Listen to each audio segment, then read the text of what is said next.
rivalry between SEN and 100 Thieves is fun for us because we get to have as much banter as we want. We got to see them at Masters. They looked horrible, thank God. Prowler might force him off to the side here, but 100 Thieves still need to get this defuse. It's up to Zelsis. The Vibes Merchant himself has to salvage. And Boosty Boy gets his team in the game again.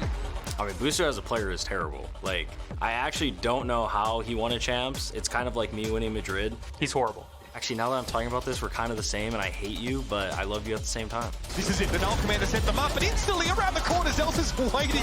Oh my God! What a thrifty! Xander's insane. I mean, he's much better than Bang. I just want to beat Sen, so Bang cannot say anything else and make him like regret his choice of leaving us. Now it's up to Xander. Can he stop this? One headshot, two, and a defense on the raid is interrupted. Xander has arrived. We're gonna destroy him.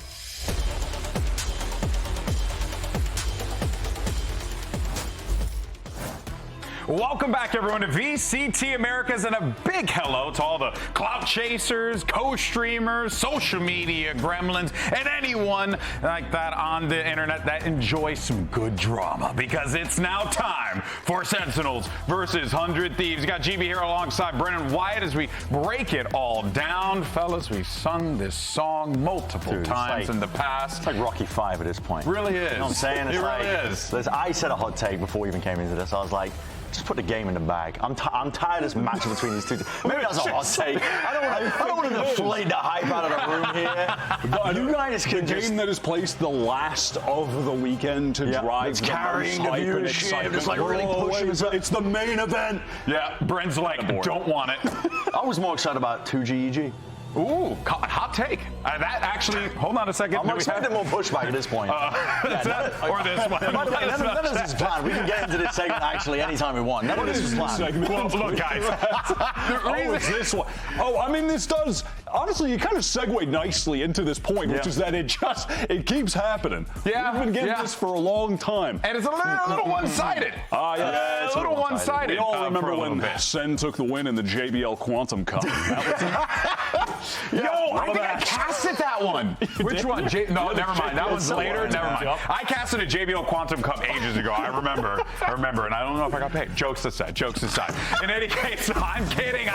Of course I was paid. Come on, guys. Mimi tells me I'm rich all the time. Now, in any case, though, folks, it is the thing, right? This is the Clout Wars, as we had talked about previously, and it's because these are two very popular teams. A lot of people love these guys. You know, whether you're a 100 Thieves fan, you know, going off online, or whether you are a Sentinels fan who has just constantly been huffing the copium after Bangkok. There is a lot going on here, but I think it's safe to say, though, that this, Wyatt, is still going to be an exciting matchup because we got to see what's going on with Sentinels post-Bangkok. What's going on with 100 Thieves? Oh, yeah. Listen, people always post the image, this isn't a rivalry, they, you know, the whole thing, and that's because Sen always seem to beat 100 Thieves. Yeah. I think they've got a great shot at winning today. They had a fantastic match against each other at the beginning of Kickoff.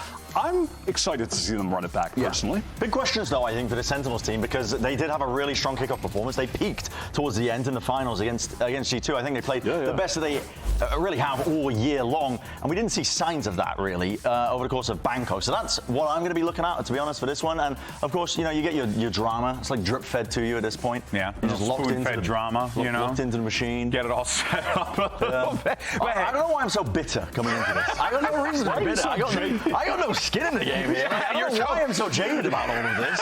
But listen, it's you know what it is? It's because you made Brandon to a 2G fan. That's what it is. You made Brandon to a 2G fan. So and somehow I've crouched down. Let people see the tweet. We're blocking the drama. We're blocking the view, guys. Look at this. Hold on. We just got to make sure that we let everyone see the tweet. Now, here's the thing, guys. Can you move your head? When a team struggles, we often hear about the vibes being an issue. Here's what Zelsis had to say in his Bangkok press conference.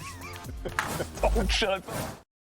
A big thing we're struggling with right now is we need to find the balance between hardworking and having fun. I think everyone on this team is super hardworking and wants to win, but I think a big thing of wanting to win so badly and wanting to work so hard is a little bit, you know, sometimes you're just running into a wall at a point, and if you forget how to have fun, then you're really just running into a wall. So I think a big thing for us is we need to find the balance between working hard and then also, enjoying what we're doing. Because if you're not having fun, then I mean, it's very hard to play when you're not having fun, right? It's a video game at the end of the day. It's competition, and if you're not having fun competing, if you're not having fun as a team, then it's very hard to pull through. And you could definitely see the mental of Sentinels was rattled post Bangkok here. Did not have a great showing out there. Going out 0-2, not what they wanted to see, not what Sen City wanted to see. Bren, what were the takeaways that you got from Sentinels in Bangkok? You can definitely feel like something was off watching their gameplay, I think, overall at Bangkok as well, in terms of the chemistry. The players, the coaches, like Kaplan has spoken about it to death at this point as well, because it's been quite a while since we've seen them. But there were issues that they need to correct. They have been working on these moments as well where you need to, I think what Zelsis said, it kind of hits the nail on the head, to be honest, which is you need to have fun at the same time as winning. You can't take it entirely seriously, applying all this pressure on yourselves to perform under this aspect of competition, because when you crack, when things go wrong, you need to be able to smile about it, brush it off, go next. GG, go next. And I think that's the biggest issue that I've seen currently with this iteration of Sentinels. They've got the talent, but in terms of that like mental resilience, that aspect of the game, it's not tangible. You can't measure it in terms of stats, but it's missing there, I think. They lost it when they got rid of, well, not got rid of, but when Sassy and Tens were leaving the roster. I think they missed that aspect somewhat along the line, even though they've shored it up with more firepower. Yeah, I agree. It's not tangible in the form of stats, but it's tangible in this. Yeah, there's a presence, there's a feeling. Like, I feel comfortable if I turn to my left and I see Sassy right next to me. You know what, honestly, like as a player. Beautiful bald man. Oh, yeah, that is true. I mean, I am impartial because we're both, beautiful bald men. But I will say that, like, when you see someone like that and then you turn to your right and you got freaking Tens right there, too. It's like, that's a big confidence boost, right? But now you got a lot of young people coming, a lot of, new faces coming into this one. Makes it a little challenging. We got a lot of young people coming together. A lot of the youth. Video games together. All the youth coming together here, of course. Now, right, old man. Here's the thing. I'm going to punch you in the neck. Now, here's the thing. Sentinels released a revealing clip that showed the team after they were eliminated. Let's actually go ahead and check this out and we'll talk about it. We're going to be emo, and this blows, but I'm going to say some stuff and it's going to be kind of harsh, but if I don't say it right now, it's going to eat at me, and the things that I say apply to me as well. I'm not just yelling at you, like lashing out at you guys, like it also applies to me. But like truly, we should be embarrassed and disgusted with how bad we looked. Like there were so many rounds that we threw, and this series should have been an easy 2-0. And even when we're at our, like, it should also be a bit positive that like even when we looked this it should have been a 2-0. But like truly we looked completely fucking terrible. And I think our biggest thing is we have no adaptability. Like Cap can give us a bunch of game plans and Amin can micro us however much he needs to, but when we're in a situation that we haven't seen 100 times already, we just crumble and freak out and lose. And that's going to be the biggest thing going forward. Like, we can go back in VOD and be like, this round's never going to happen again, this round's never going to happen again, this round's never going to happen again. But this whole game is rounds that will never happen again.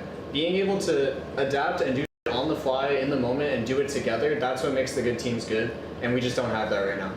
And I mean, I don't have a fix-all solution. Like, we can work hard and get better at it, but I think we need some urgency. Not like in the server, in the match that we need to play with urgency, but like in our regular lives, like we need to get better at this, and we need to work together to get better at this if we want to win these tournaments. We get in so many good spots, and then we just throw. And we can get in these good spots as much as we want, but if we don't know how to close them, if we don't know what to do in a 3v3 or a 3v2 or a 4v2, we're just gonna lose. Like, we can close these rounds so easily and make these games so clean. We just need some adaptability.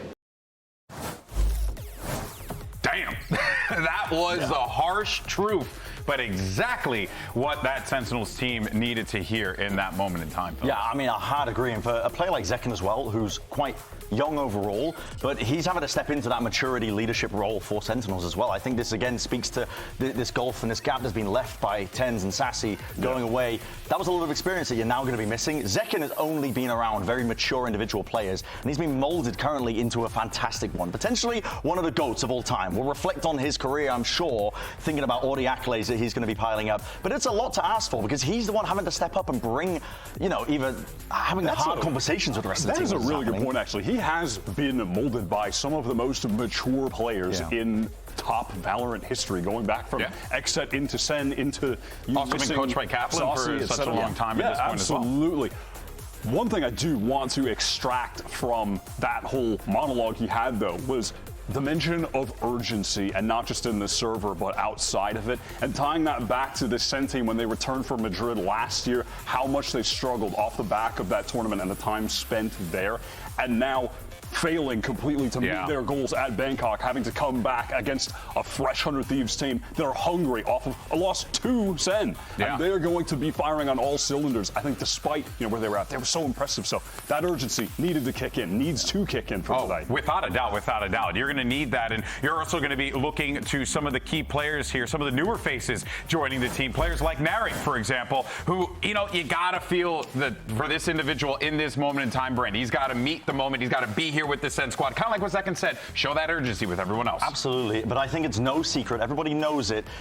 Narrator's a player that wears his heart on his sleeve, is the kindest way to say it. He is incredibly emotionally driven. When the going gets rough, it can be very tough for them as a team. There's been many moments where Zelsis is having to step in and really just kind of interrupt Narrate before he really gets going and bringing down the general vibes of the team. Like, this is something that we've seen repeatedly since he's been brought into the roster. And I don't say this to single him out as an individual, but it's a very good moment for him to reflect on his own career later down the line. Look at this as a moment of reflection for him. How do I turn this around? How can I keep the emotions in check, not let it bleed around the people around me, the teammates around me, having to constantly be telling me, it's okay, listen, we'll keep it calm, it's okay, just focus on to the next round.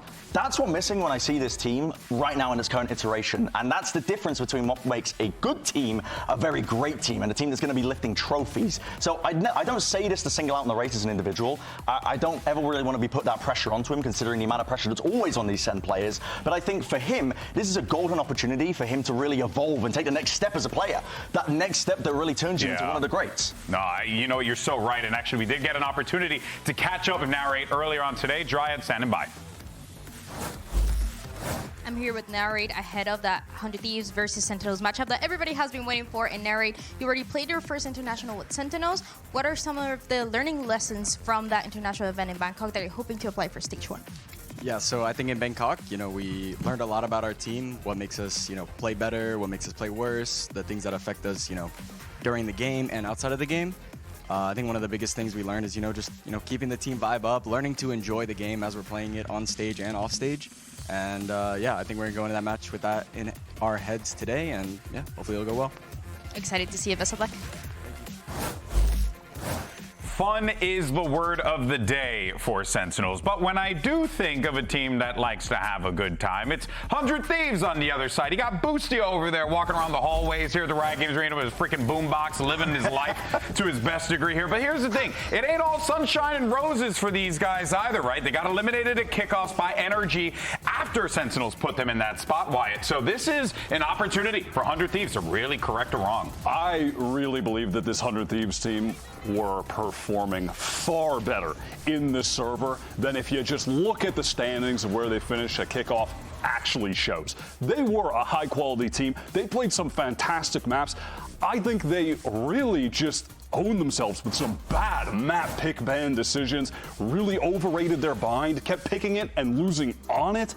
But on other maps, they looked phenomenal, like on Split, where they completely dominated SEN on, in that matchup that they eventually lost, So I'm looking at them to be cleaning that aspect of the game up, having some better pick bans and hopefully figuring out their bind. Yeah, no, there is, that's something that they won't be needing to worry about too much here as well, right? Which I think is a bit of a plus for them. But of course, we'll see what we get from 100 Thieves when they take the stage in just a little bit. For now, though, let's hear what Asuna had to say as to Dryad ahead of today's match. Enjoy. Hey guys, I'm here with Asuna, and Asuna, we saw on Kickoff that you guys were finding your style, you were playing a lot of the neon, and it was fitting you really well. What can we expect for the Stage 1? Is it more of that? Is it maybe a little bit of Waylay? What can you tell us? Obviously can't hint anything about Waylay, but definitely a lot of neon and movement characters, just trying to surprise people, but we'll see. Maybe we'll lean into G2 style comps. You never really know with our team because we have a lot of flexible players and we can play anything, so yeah, but it should be exciting in this SEN game. Can't wait to see you. Good luck.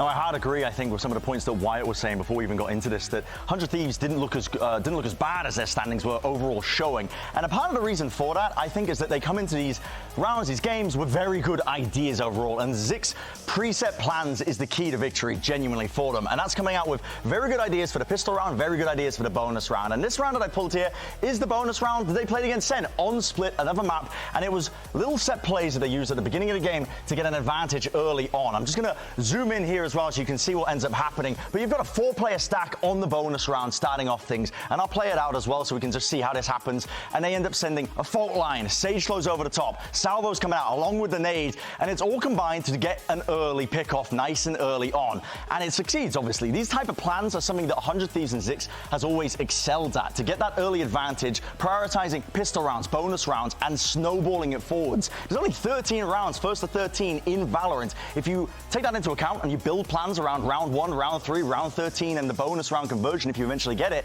that's going to be a key to victory. The second moment that I pulled as well is their pistol round 13 as well. So let's play this one out. It starts off with a very standard A-ramp take where they send it flying forwards. Round 13 is from the exact same game again. They send it all the way flying forwards. It's a bit slow to begin with. They catch the contact. They use the fault line. They push them back and away. But the overall goal of it, actually, if I just zoom in real quick onto the minimap, is to get a bit of a collapse going as well. They're going to path all the way through into vents to try and capture these players, push them up through mid on top of it, and get the squeeze going onto them. Now, it doesn't end up working out.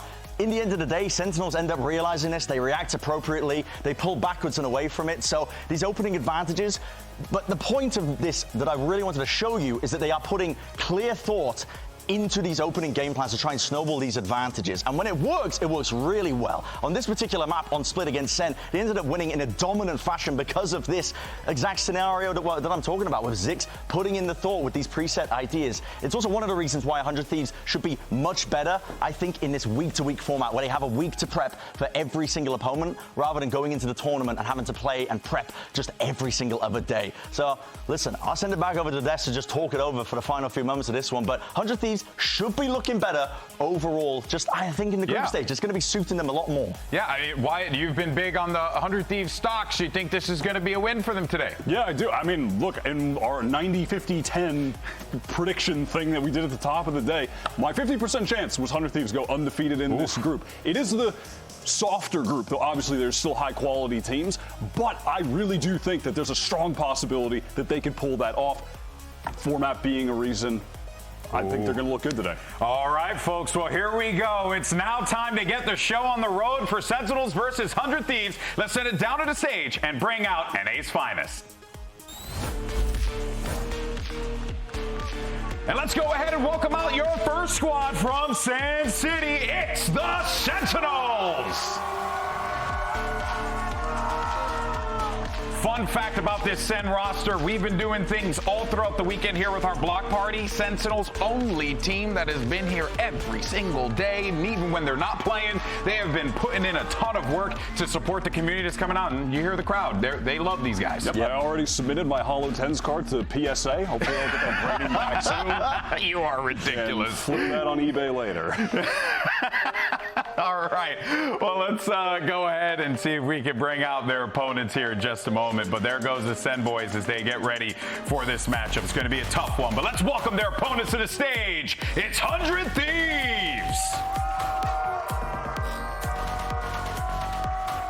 And again, you got so many people in the crowd here excited for this one. Lots of 100 Thieves fans coming through as well, Brent. Yeah, absolutely. And a long time for them to prepare as well for this upcoming matchup. So they've known for quite some time now. And I'm expecting similar stuff that I kind of went over in that Telestrator. Good preset plans, good ideas to try and get that early advantage, snowball it. And there's a bit of beef between these two teams. And we were kind of alluding to it, I think, at the beginning of this block before we even got into this game here. But with just, Bang moving over to Sentinels. These 100 Thieves boys, they're kind of out for blood, honestly, a little bit. Now, I mean, I'm sure it's a little bit tongue-in-cheek ever so slightly, but there is that rivalry between these two teams, not just the history over these entire years of VCT that has existed as a competition where they've played countless times, but even just internally, these players, they want revenge, I think, for what ended up happening this year. Yeah, they most certainly do, Wyatt. Let's see what we get with the maps here. I'm excited to see this map pool. And, okay, Pearl coming in from Sentinels, 100 Thieves taking us to Haven. That is very interesting. And then we have Split for the last map.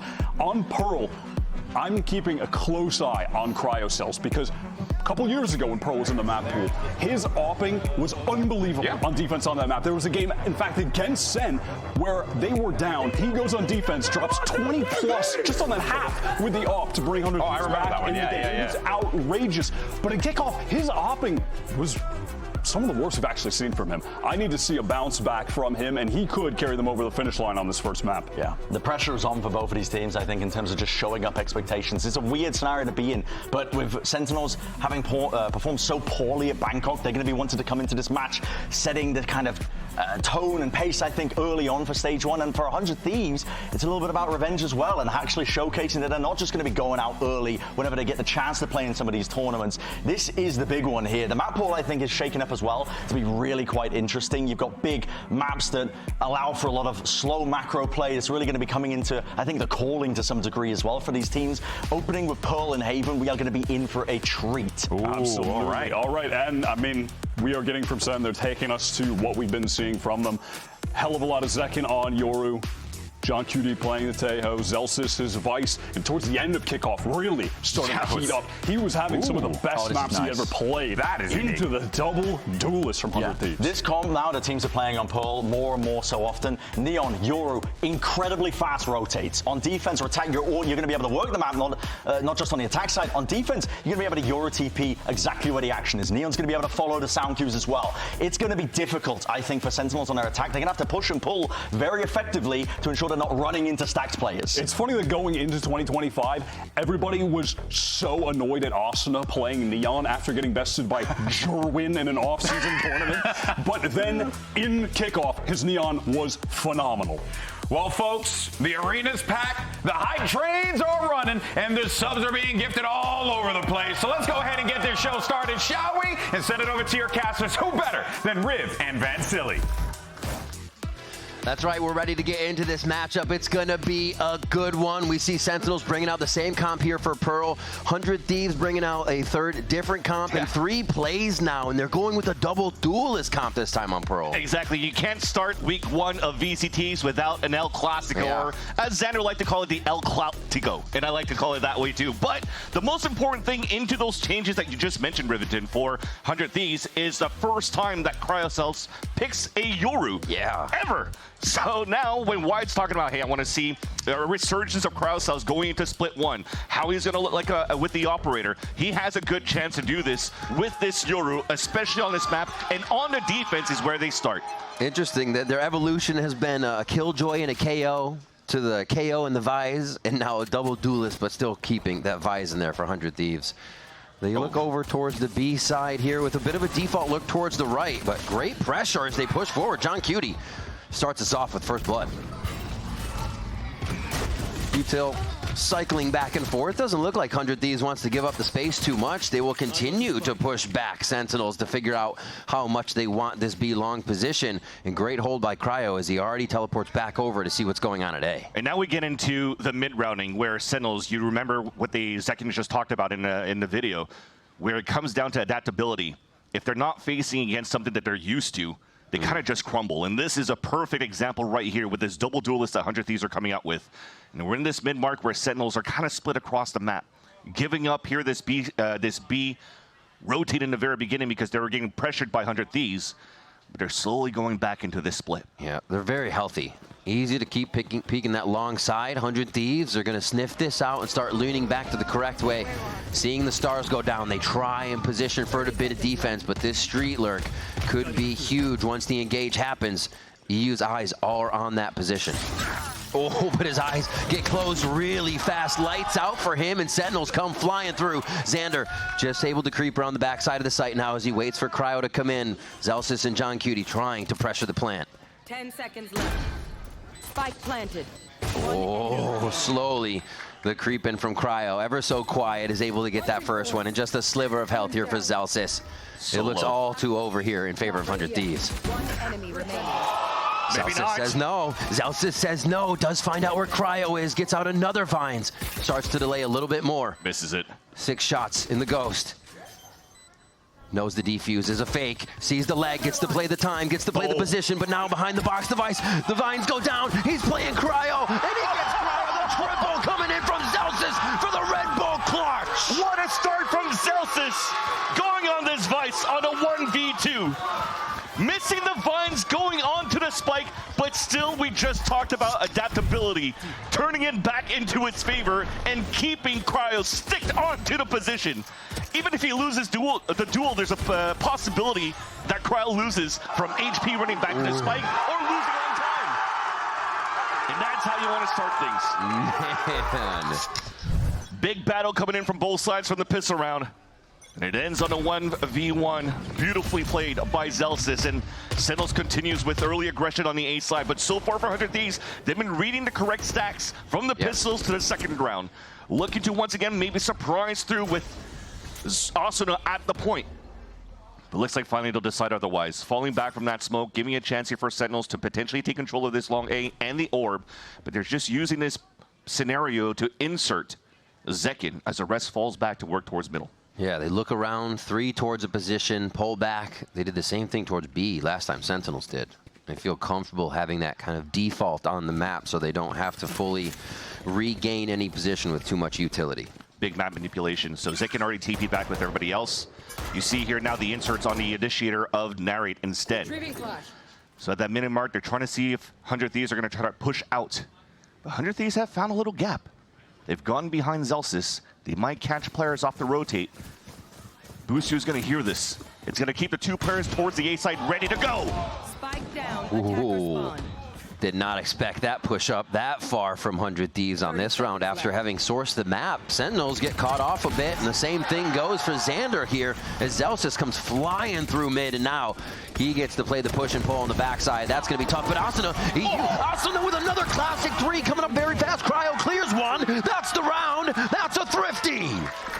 A big start from the IGL out of 100 Thieves. Boostio catching the rotate and also dropping a spike. Even if the lurk was beautiful from Zelsis, the rest of Sentinels were not ready for the initial push towards the middle. That gap that was starting off towards the arc just allowed here 100 Thieves to get ready on that position. I mean, look at all these crossfires set up. Out. Nice! Yo! Same thing as us! Yo, Chest pounding coming from both sides as they start off today.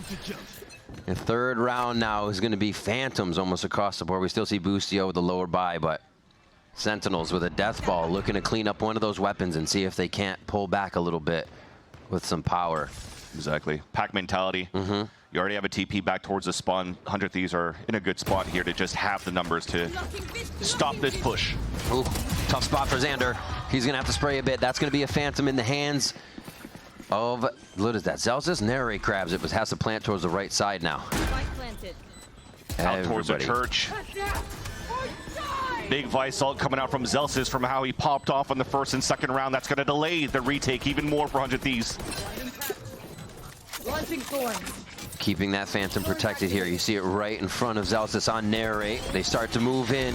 Forefront of this is going to be Asuna to make the distractions, break the crosshairs. The rest of 100 Thieves come through with shots over the shoulder of their teammate to clear the site. And John Cutie Sheriff has to really ring true here if they're going to find anything. Cryo cleans that up. A nice job making sure A was clear. Another round for 100 Thieves. And very good for 100 Thieves to even not split up here on that retake. It was a long rotate back after the Vice ult from Zelsis was popped out. So staying as a pack mentality on the defensive side allows for you to have better trades here with better weapons. Again, the only thing that they had on the side of Sentinels was that Phantom picked up by Narrate when Xander got caught a little bit off. But in the end, still a good round for 100 Thieves. Still very clean. No shenanigans coming through. Back for Sentinels. And we talked about the op now. At the desk here from Wine. Already is about to get tested. Cryocells looking to get control on the top of B. It's fairly slow for Sentinels, though. They are just trying to expect maybe that type of Euro peak TP away, so they just want to play it a little bit safe in the very beginning. They also don't hear too much initiator utility coming out. Finally, as the Prowler comes through, they know here that EU's playing towards Art. I'll try to push him back. Super quiet. And everybody's kind of on a solo mission right now.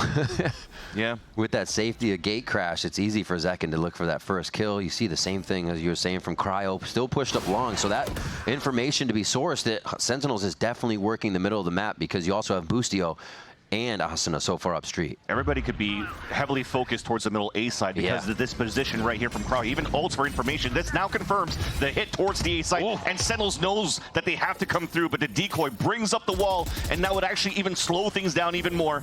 And now 100 Thieves are in a perfect spot once again to stop the push from Sentinels. They still have Boostio on that lurk, so the focus is now towards A site. Zekin's trying to open this for his team, maybe some util over the shoulder to gain that space, but it's just going to be some of the dry peaks. Big Relay stun. bolt coming out. Yeah, that's going to be a hit and no more movement forward, but Narek still finds Cryo. They're trying to peek out of the woodwork, and these are the shots coming in favor of Sentinels until 100 Thieves close in from each side. It's, however, just Boostio left after the firefight inside the site. And they don't know where he's at. It's been a while here since the action has continued. Finally spotted by John Cutie off that plan. Very nicely done as Sentinels are able to tie things up 2-2. 100 Thieves did a great job to delay as much as they could here with the information that they gathered, the wall that stopped things up, the stuns that came through from Asuna, but towards the end, the refresh out from the util from Sentinels to re-hit back towards the site. Yeah. They were actually pretty good in those portal calls. With that space taken, space used, you saw Yoru walking up through, getting that art area. Really nice job coming in from the side of Sentinels as Zekin just freely moving, and they say, let's take it again. Let's see if they can do a little bit more damage here. Some ults coming online soon, Vans. Big ones for sure.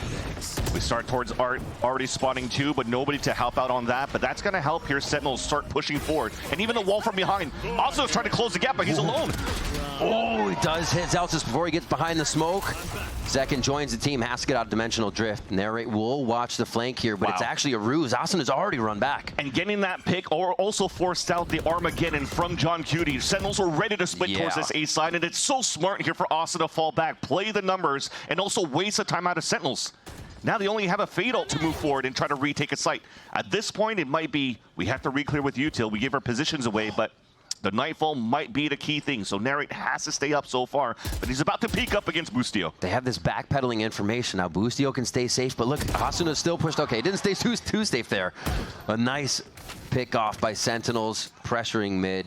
They still have a lot of work to do. Inserted is Bang, but they got about 30 seconds to get back to this site, and they're going to have to work through 3 members of 100 Thieves to get that spike down. Should be a lot easier, though, as we mentioned, this Nightfall available. That should hit all 3 of them if they don't fall back. And it should be an easy take. But a grab well and a spam through, and it's a 1-for-1. Yeah, great utility usage. 1 for Asuna. Dashes it into the smoke, tries to get that spam, see where they might be. Wait, goes in the ultimate. They're gonna peek it, they're gonna swing it together. Beautifully done by Sentinels in the moment to pick the round. This kind of saw John Cutie and Bang whip their head back from getting hit a little bit by the overdrive, but thankfully, the fundamentals continue here for Sentinels. It's been chaotic so far every single time that they've went into these hits on the attack side of Sentinels. And we keep going back and forth. I'm just loving so far the communication and positioning from both of these teams. And it comes down to these raw fights where whoever steps up to the plate, whoever feels it more is going to take it. It's Narrate. He's been pretty good and consistent so far. And although an emotional player, he's actually bringing the vibes up for sure with how he's opening up these sites. A fantastic job all around. The mid-round calls are so good from both teams. 100 Thieves in great position to see where the calls are coming from, and John Cutie and the squad, like you said, knowing they have Nightfall, well, it gets the most value where they think we're going. So right on A, and they're able to push on through. Yeah. I got to say, though, at least in the 5 rounds that we've seen so far from 100 Thieves, they've been, again, doing a great job understanding where Sentinels start on their defaults, or at least in the round. Very true. The pistol round, they had the perfect stack. Anti-eco as well. Then you have that push from Asuna. But what happens after that is once they stuff Sentinels, they are actually the ones that decide to fall back a little bit more and give Sentinels a little bit more space to work with. So instead of closing that gap and tightening it up, it gives a chance here for Sentinels to really move in and push the forefront and get those perfect trades and not get too much value of those that are able to flank in the very beginning. So I'd like to see a little bit more pressure coming out from Sentinels. Sorry, from 100 Thieves. Right. Something that they did a lot during kickoff as well. Well, it's definitely going to favor Sentinels' double initiator comp. They can work a little bit with that push and pull. If 100 Thieves do give them a window to work with. There's that pressure. That window going to shut, though. Beautiful flash. That almost caught Zelsis there, and thankfully for that flash, they pushed him back, and Sentinels now knows that the pressure's up on middle. But a smoke's going to keep them from working a little bit here into the A site. We get to that mid-round. 100 Thieves again. They were great stack in the very beginning. Do they actually want to continue to push the tempo against Sentinels? We saw a fantastic seize there from EU too, just out everybody walking away marked. So Sentinels was pretty stopped on that entryway with the smokes that they had coming in from Xander. Nice little communication. And now this, again, this re-hit. The time Sentinels has to think, where they can always pick apart the map so far. Yeah. And for 100 Thieves, you can see it in the mid-top mark there. Kind of just sticking together. They do have a lower buy. So it makes sense at this point. So you're hoping that you're reading correctly on this stack. And so far, so good. Asuna will be the first at the point. Just got caught in the high gear, but still gets the kill at the second. But it's a 4v4 with 37 seconds left. Nobody else has showed their hand, so this gives a chance here for the stack to still work. Marked, so they know they can get around the corner here to Xander, but he wasn't cleared by the Prowler on this. Backside util fired out. Zelsis with 2 with the Phantom through a few smokes here as they start to clean up the rest of the members hanging out from 100 Thieves on the A site. Sentinels bring themselves to 4. Great damage done though by 100 Thieves. Whatever happens, it's our team. All the big flashes are huge for Sentinels to save these rounds. And of course, Narrate picking up the last kill again.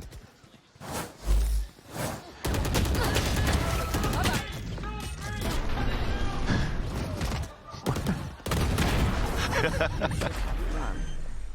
can we get the turtle Hans in the chat? Let's go, baby. Nice job. Let's go. Yo, what is this? All right. We go back in. Round 7. Ops there for Cryo again. Certainly looking to slow things down at B. A little bit of a change for Sentinels, though. Going with the 2-1-2 and adding a lot of pressure in the very beginning at the long B side. That forces a TP right away, but really you can't activate out of that. Sentinels are still trying to see what this drone does by pushing cryocells away, if 100 Thieves are actually going to react more towards middle. So they're just waiting for these pincer maneuvers that 100 Thieves may be cooking up with. And that's just going to be a stalemate at the very beginning. They like this art play. At least getting a little bit of space to see how 100 Thieves will react. There's a few times they push in. No noise made on this time. Well, maybe they did.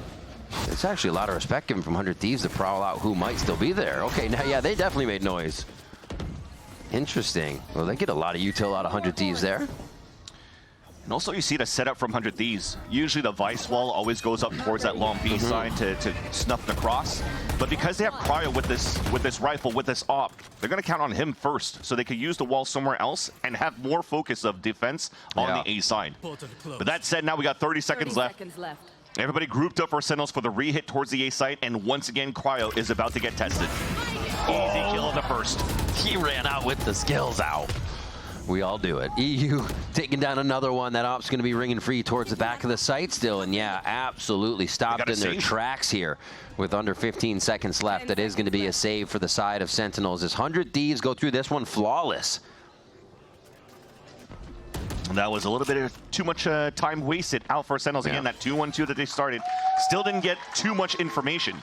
I mean, it's our first B strat coming in here around pistol, 7. Pretty much. Man. So they probably weren't expecting anyone to be there, more anchored back in the site. But now they know that op is there. So things change here and how late you can bring the round and who's going to be watching those hard angles towards site. The thing is they have to be wary if they're moving towards this A side, trying to avoid the op. There's always the Nightfall from EU that can really slow them down, and they're always leading heavy towards this A site in the beginning for 100 Thieves. So Sentinel has to be ready for that. And even look at the change out for 100 Thieves. The op is actually moving towards the A-min as well, so it'll be 4 players getting ready to push through. Ooh, that relay bolt just about clocking everybody, but they still get the retaliation onto Asuna very fast as they rotate to the other side here. Center moving quick. And that's thanks to Narrate with that haunt. Got the ping, sees some players towards the boxes, allows a free kill onto Asuna. TP is still up here for Cryo, so you could TP across towards the B site if needed be. But the rotate is actually going to be EU instead. This is a huge window of opportunity for Sentinels to take advantage of this B site. A new look here from Sentinels right after that A hit instantly down street. Site is clear and not even a problem dealing with Boostio as they get themselves situated with the spike down. I'll find you. Retake will be so hard. Ooh. Spike planted. Little bodyguardage. And just keeping themselves pushed off. Yeah, Celsius. Very clean. Ready. Just push forward, looking for more. Trying to clean up one more for the ultimate. Yeah. I wouldn't be surprised if he goes hunting for it. That's a great call. But already the TP escapes. It's Cryocells trying to save his op for the next round.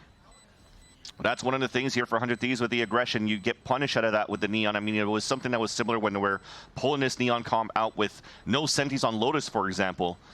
And you're forcing the team to be fairly active around the map. And when you lose one so early, there's just so many gaps to explore. And Sentinels read that perfectly to go back towards the middle street fight. Yeah. Knowing there was such a big focus of players leading towards A in the very beginning. The best thing that could have stopped him was basically Brewster if he had a setup of a Vise towards streets, but he didn't have it at that point. Oh, yeah, he couldn't see anything there when he got owned by the Armageddon. And I think that's a great point, is they're realizing that they're giving that window to 100 Thieves, so moving quicker, just absolutely executing off of that first push and not really giving a pull, just pushing on the other site too, throwing 100 Thieves off and catching them in the loop between sites. The op is still there for Cryo here. Yeah, heavy lean towards the A side at the very beginning, maybe to try to get the Vice ult up here for Zelsis. That would have helped them open the A site. My ultimate's ready. It's going to be quick. The flash and potentially even the ult right away. Oh, making sure the damage goes through. They're seeing maybe if they can get a few more bits of ult, or util out rather. Yeah. And they hold it. Yeah, I think they held on to it because both initiator util from the Prowler and the drone from John Q and Narrate didn't spot anybody. So they weren't really sure if you're playing outside of site, already ready to play the retake. So they want to save it for a little bit later. This might now become a fake towards the A site unless they get great control towards Art and re-hit on the split. Always. Nice haunt clear. So they put a little pressure towards that street. There's actually quite a bit of open room towards the back of the site here. They're stopped by a wall again. All right, that got a little awkward, but they should be all right on this way out. Double initiator, right? They should have the util to make this happen. Oh my God, the meat grinder! Xander and Asuna just unload.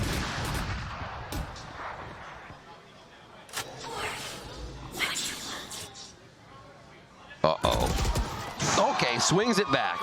15 seconds left. It will allow Sentinels to get a plan, and Celsius catches players off the rotate. Fans? No way they swing this round too, right? They're both low on HP for Asuna and for Narrate. An ult available on the post plan. This is actually a winnable situation for Sentinels. Low HP. Has one tag there. They don't know what's into the operator coming out though. Beautiful sees two. Oh my gosh.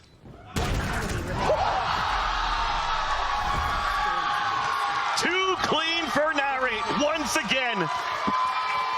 A big kill that he had onto Busio, where you thought here through the X-ray that he was going to be the one getting caught off guard. Panic wins the shot, gets to the site, everything stays cool right after. But this position right here to start, again, was a beautiful setup for 100 Thieves. It almost seems like the tides have turned here, where we're going back to what Zekian was mentioning before. Adaptability is there right now for Sentinels, but it's not really there for 100 Thieves. Yeah, if you were ever looking at a round where a team had to adapt, that is a big check mark there for Sentinels. Back to the pistol round. Oh my gosh, this time with weapons. They read it completely, but they're gonna read the speed back onto him. Relay Bolt gets a few stuns there, but they're still trying to get the trades when Zekin is more than ready to return fire. The clone helps him out, get out of that situation. Oh my God, they're just taking the fights. Are we gonna find it? Where's Bustio? Where is he? Oh, they're guaranteeing this one. Gift wrapped with the dimensional drift that they can find him. The respect on the anti-eco, but unfortunately doesn't get the ace. And now a winning condition. Busio always good with the Sheriffs. Heard where the TP came out from. There it is. There it is, Zekin. Giving us our second one on the day. The iBuy Power Ace coming through strong.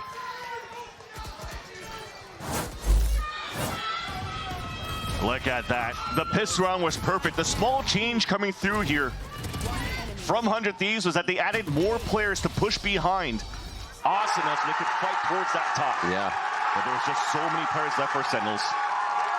Remember, each ace giving you the $100 Riot gift card and $100 in iBuyPower rewards. Hashtag unlock your ace on socials. Man, we've got quite a few this week. They're being gracious. It's awesome to see coming into stage 1 as well that everybody is firing so hot. Back to mid here as we get into round 11. Back to counting on EU to find the early information without the haunt. Prowlers to start at the very beginning. Leading out players, but as they're adding this pressure on this art side for Sentinels, they've also prowlered towards the connector so they could pinch through this. Escapes to safety at 150 HP still. Somehow. Okay, they move out. Still this 3 pressure towards A site. Yeah, Asuna takes down 1 in mid though, so it's going to be 4 pressure now, as that has to be John Cutie joining with the team. I like that. Just the fact that they push back out. Yeah. Caught him off guard, and now Cryo's holding alone inside the site though. The reaction time there of Cryo understanding it's not going to be the right target. EU, everybody trying to dodge the ultimate, the overdrive from Asuna. He slides in, he goes down immediately though. Great reactions by Sentinels as they turn around and they start to wipe out 100 Thieves. Know where Boostio's at. He just got the kill into Zelsis, moving towards the back site. Ooh. Just over the head of his opponent. Dude, they were so separated for 100 Thieves when Asuna went in. Tried to surprise some players, but Sentinels continues to have such a great buddy system. That's twice here that the overdrive gets a little bit of damage, but there's just not enough DPS to get the players down, so the trade comes instantly. And then opens it. He's like, man, these kill sounds are too loud. I got to turn them down. I'm hearing them too much. I'm hearing them too much.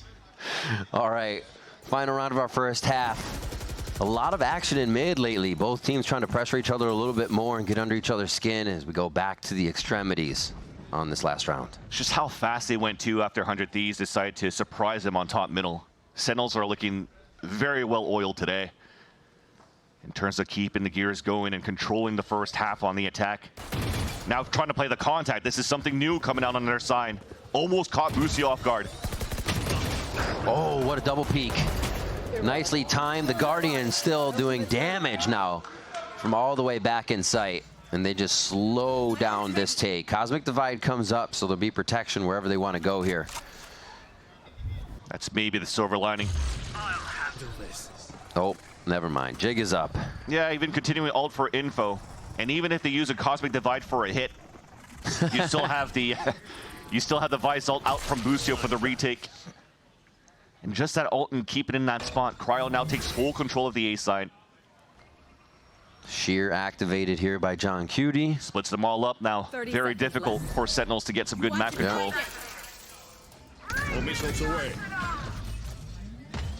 They'll start to move through the street.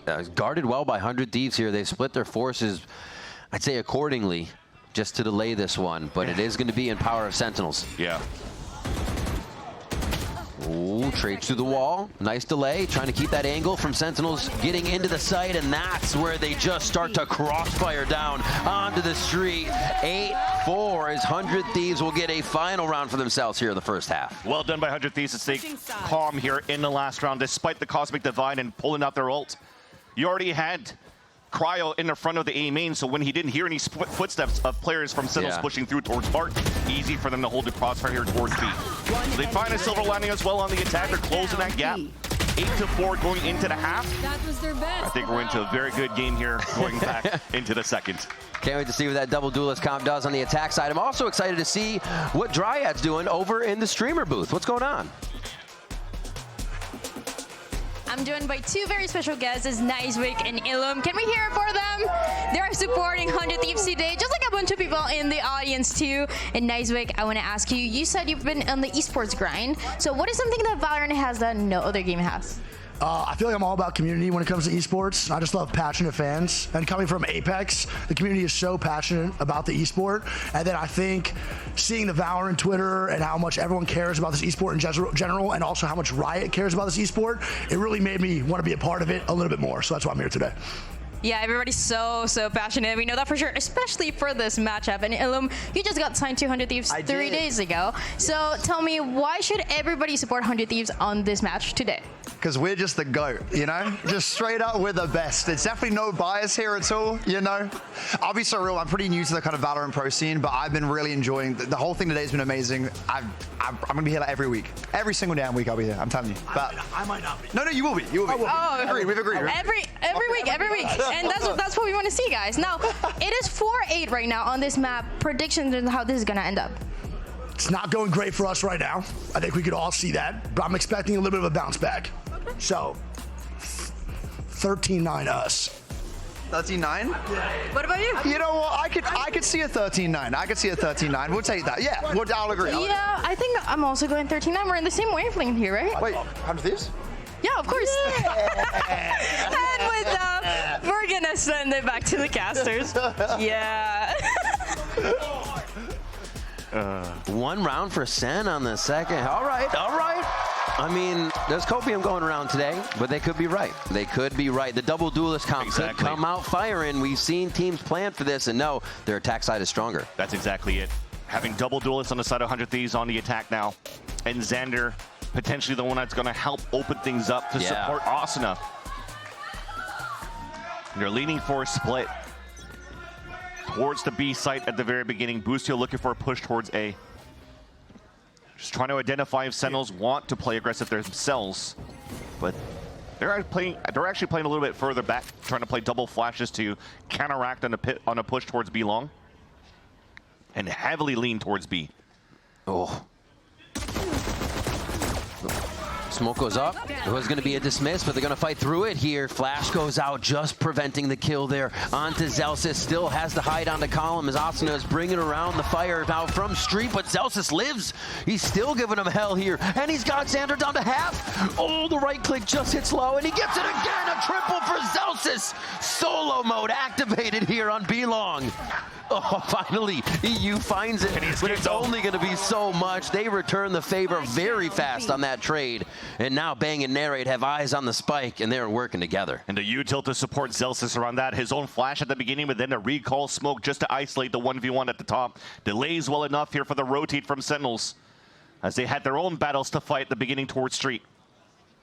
Looks like the last two players kind of want to give it up, even if the spike is up. 30 seconds left. I mean, if you look at that respect, Asuna slides in and shoots them both. Why not? Well, you're forcing him to walk and re-clear every single angle. So the more that he does that, the more of the clock gets wasted down. So now he has no choice but to make noise, go for the plant, and these guys could slowly close that gap, making sure that they keep the buddy system on his post plant.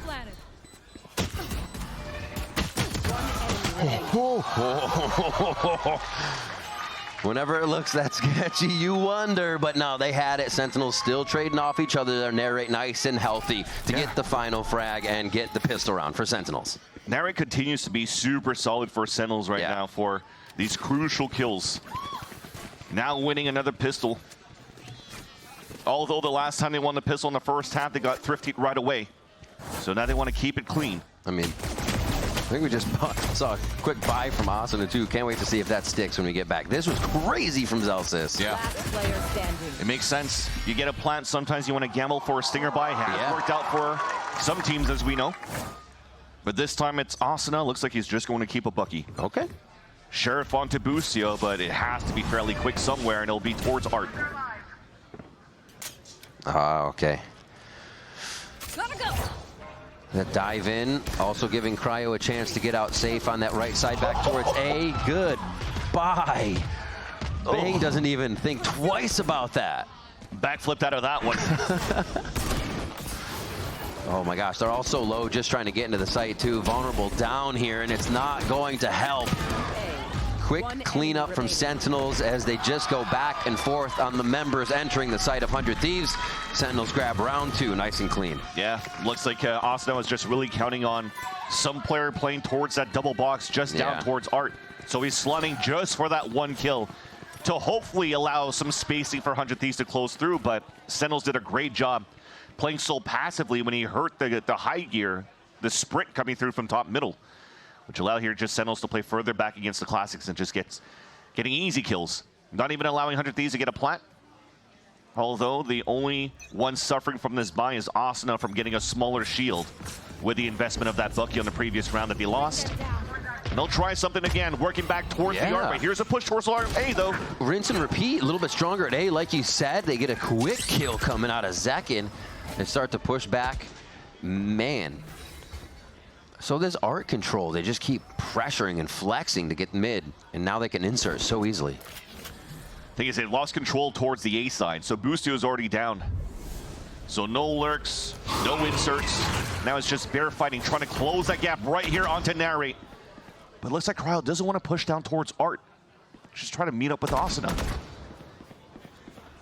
It's about to come. So sketchy. Having a Neon this far back behind the lines. They're trying to figure out how to guard it. At least 2 or 3 people looking this way. You can see John Cutie still wondering if they'll come out the backside there. And now Xander playing with danger here. Zels is just on the other side of the smoke. There they are to find him, but Zelsa still sources a kill right off the bat, taken down by Cryo. And it looks like they'll finally have the site. 100 Thieves slowly work their way in, but hurt on the way. Oh my gosh, this is not ending. Not giving each other time to think. Oh, looks to pull out with 1 shot, and it's still going to be 100 Thieves getting that one. Asuna gets the Vandal to end the round. A 5th one now for 100 Thieves, and they may be able to start something now after the bonus. There's a nice little play right here from Xander, catching Zekin. If it wasn't for him here, he wouldn't allow 100 Thieves to get that split into the B side, especially when it lost Brucio so early into the round. So the continuous lurks on the Astra towards Long B. Is a bane right now to a lot of teams on the defense, and it seems as though this time Zelsis doesn't want to let that happen. So playing back to his position where he had such a good spot at the pillar. And Sentinels once again not giving a chance for 100 Thieves to even set up. Quickly making it a single duelist comp. Taking away a lot of the pressure. And what a thoughtful buy, too, with all the low armors here. Sentinels really thinking about the entirety, the state of the game, as they're taking this one round by round and looking to make it happen again. Oh, EU actually fires back on Azalsis. A little wayward there with the shots. Enemy down. No charges. Street now getting so much aggression. They got to find a way to get the spike out. EU's not in a great spot, and they're going to be able to take this one down as Sentinels just pressure 100 Thieves out of position. Looks to finalize the kill with a little high-low, but Zekin will grab a 3K now. 11-5. Just 2 rival gangs fighting on the streets. And Sentinel stands up and steps out of that fight, only losing a couple of players in the process. I do respect what they were doing here from the crossfire setup from both Narrate and Zelsis here. He went for the jump spot just to see that there was one tethered, so he could actually swing out to go for that fight. Then we went back and forth. Narrate found a perfect timing on that spray through the smoke. Not real allowed here the flank to come through from the back lines. Now Sentinels are only 2 rounds away from closing it. Off the round with the barriers up. Hero Stinger onto EU instead of really giving it to Asuna, because he's trying to play with the Sheriff. But desperate measures to try to hit towards the A site, but every single time towards Art here, Riv, it gets denied.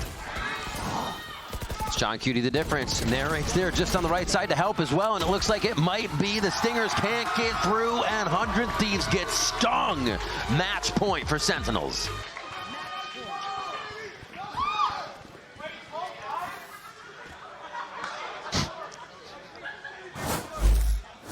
A.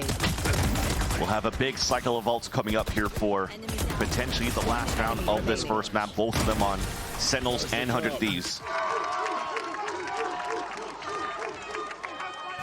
But they haven't had too many good results. 400 Thieves working out towards even middle or B.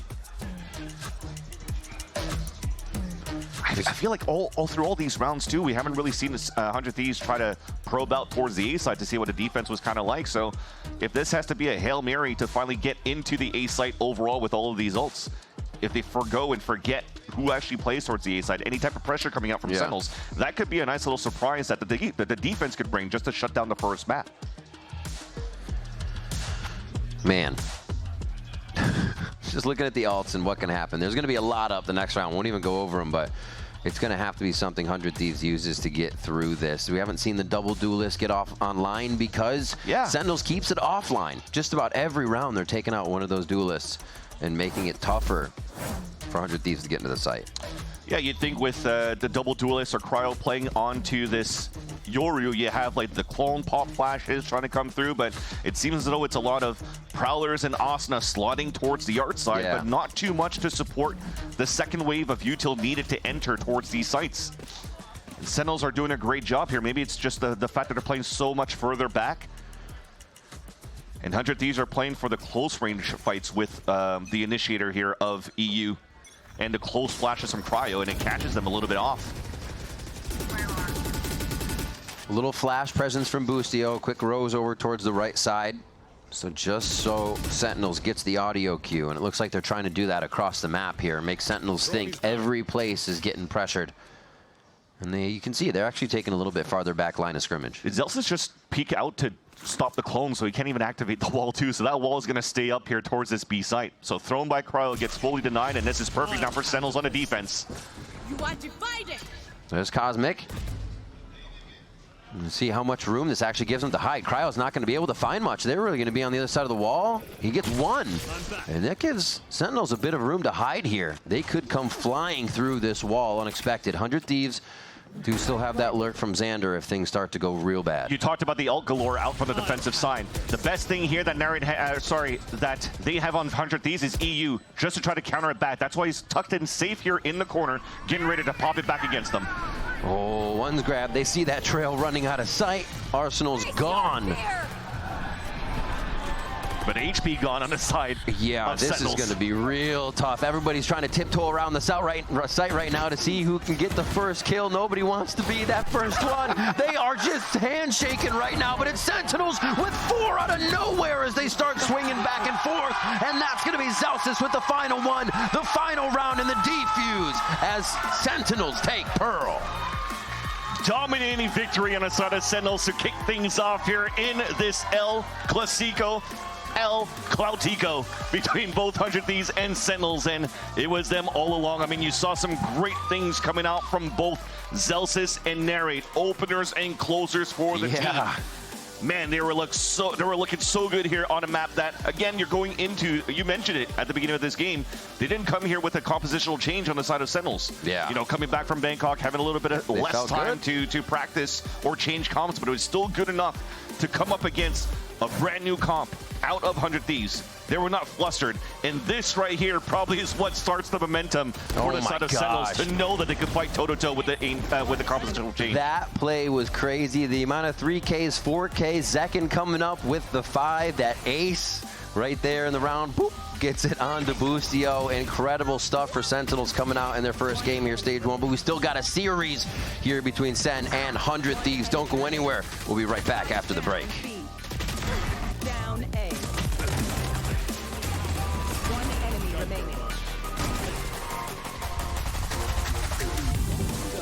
One enemy.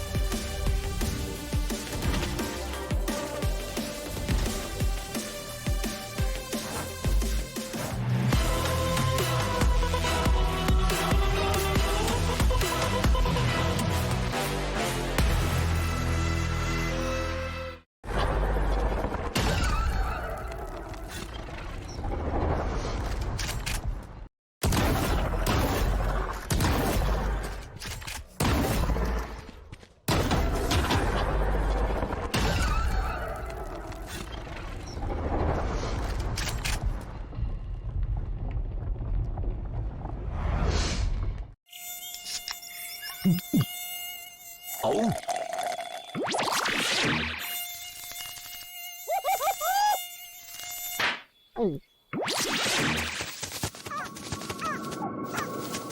Huh, nature sure is full of wonders. Red Bull gives you wings. The new Red Bull Zero is here. 100% wings with monk fruit extract.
from above onto heaven. Maybe there's timing to be taken, but the flashes are picture perfect.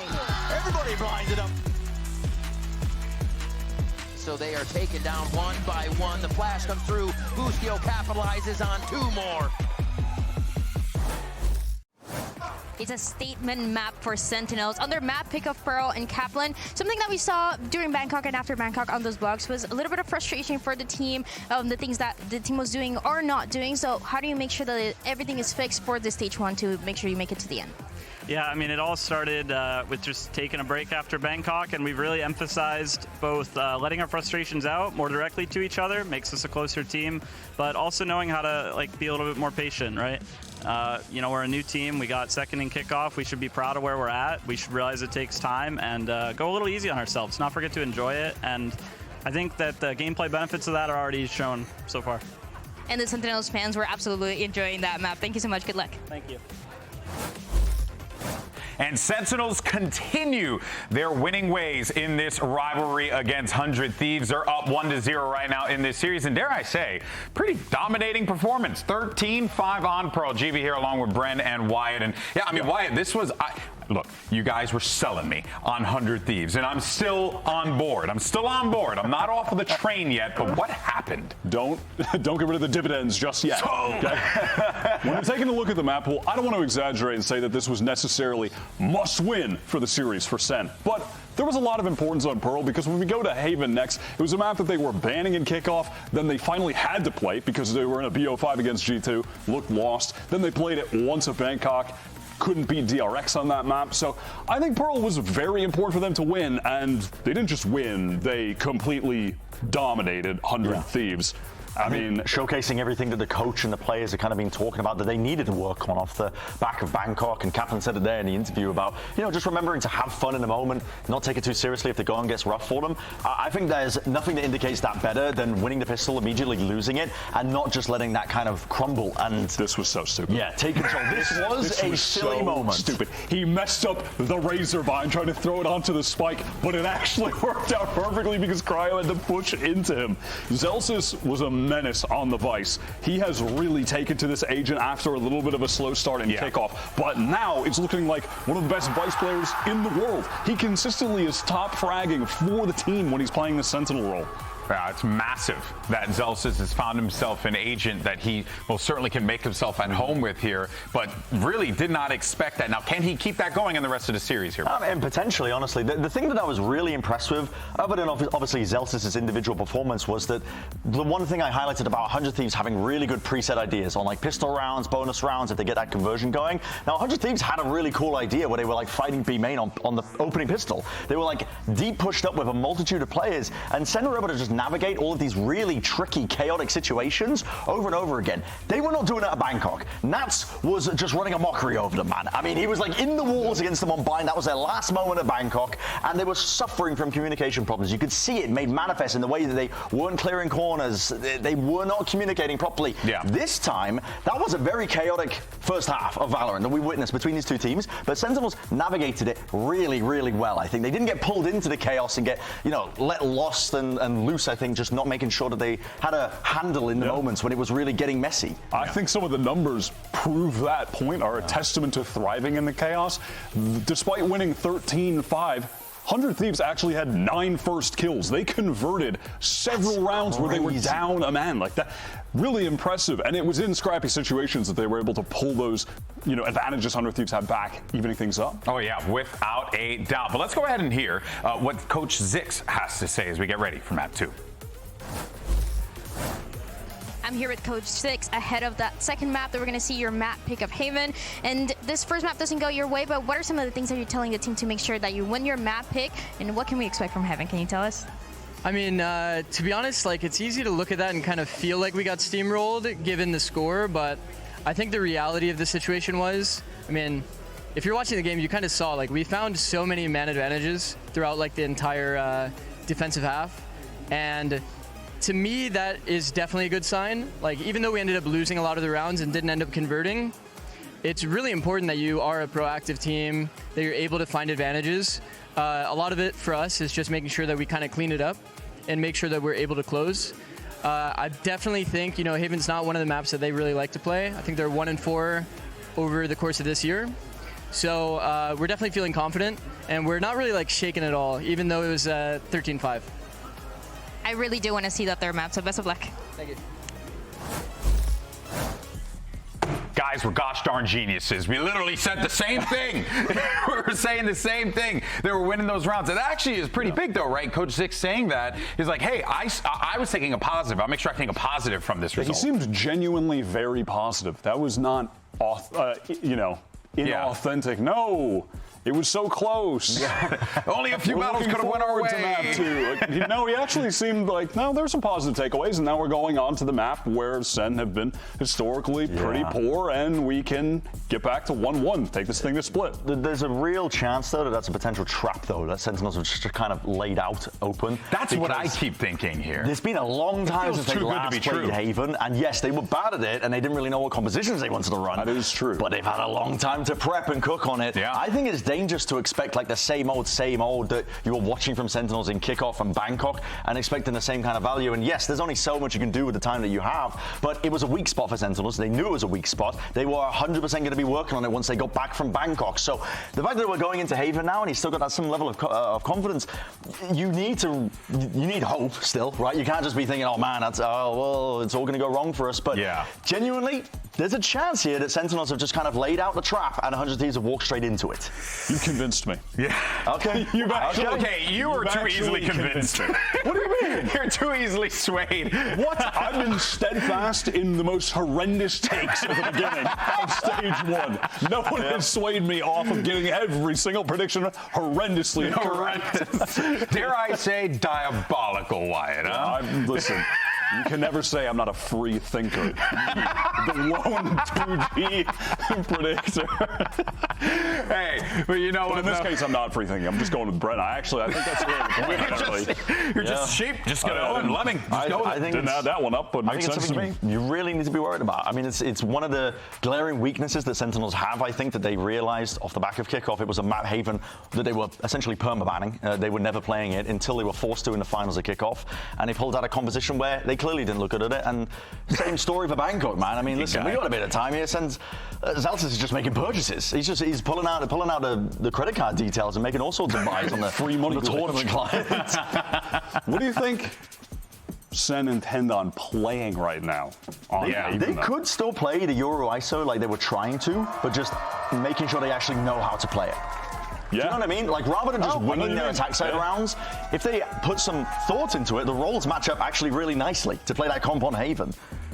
I'm with you. I'm not mad at it. I'm not mad at seeing Narrate running around just shooting people. Yeah, but he's feeling silly. Oh man, I can't help but keep going back to that thing that you said earlier about the potential trap, right? You know, like could it be? Could it be? I don't know though. It's a tough one, right? Because Zix had just such a level of confidence there that perhaps there's just a little bit more that we're not getting. What are we going to see on the 100 Thieves side? I guess. What should we be getting here? Bro, I don't even know. I mean, it's been so long since we've seen 100 Thieves play. What would you like to see, Rap? What would I like to see?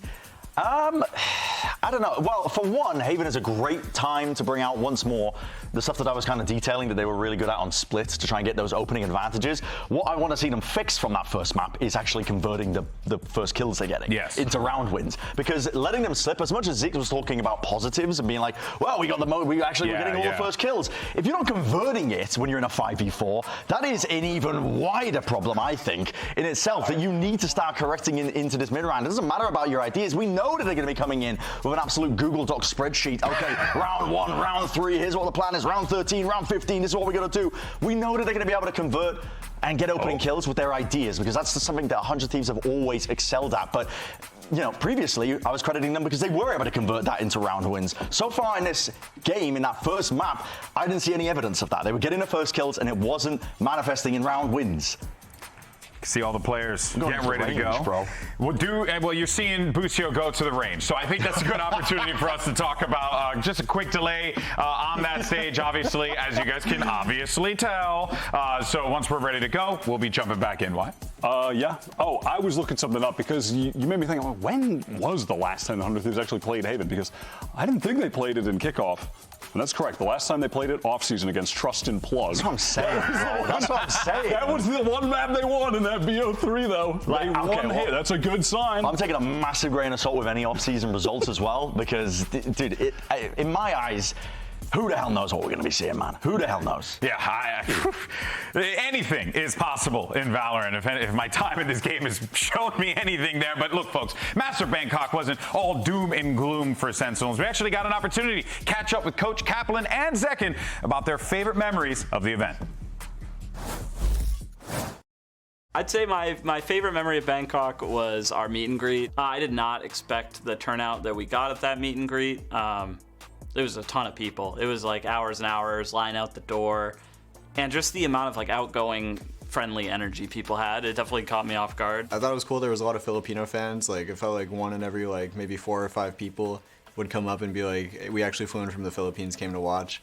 I think it was my favorite meet and greet to date. Just tons of people showed up. They brought gifts. They were just super. I just loved our Thai fans and like really lifted our spirits after getting knocked out. Bangkok, Thailand was a great time for everyone out there for sure. Lots of awesome fans. Got to see some of the really sick activations that were there at the arena too. It was a really, really cool time. Seriously, if you get an opportunity to come out to a VCT Americas event, heck, even, look at all these beautiful people out there enjoying VCT Americas at the Riot Games Arena. Ain't that right, people? They're looking good, cheering, enjoying themselves. But of course, folks, we do want to let everyone know, little delay on that stage. So we're going to be waiting just for a little bit longer. Once we're good to go, we will be jumping into the action. But it was a fun time out there for sure. Yeah, it was. It was pretty good. I was expecting them to say something like, I really enjoyed the food, but the fans worked. Yeah. Like if they enjoyed the fan meeting. Dude, the fans were awesome. I actually got to go out and like walk around for a little bit and meet some folks. It was really cool. Good time. Go to a Masters event if you get a chance to. It's a super fun time. But yeah, folks, we're getting ready for this matchup here, and we're talking about what we were hoping to see coming into Haven. And the last time we were talking about, was it 100 Thieves, and you were talking about Haven. They played, what was it? Oh, that was Trust and Plug. Trust and Plug. So not a lot really to go off of here. I see them loading into the map. I don't want to get everybody's hopes up, but I'm seeing Agent Selection. Oh my God, I'm seeing Agent Selection. Oh my God, there's a blaring in my ear. Guys, we got to go to a quick commercial break. When we come back, we're going to jump into the game. Oh, it's pandemonium.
Onto Heaven, maybe there's a timing to be taken, but the flashes are picture perfect.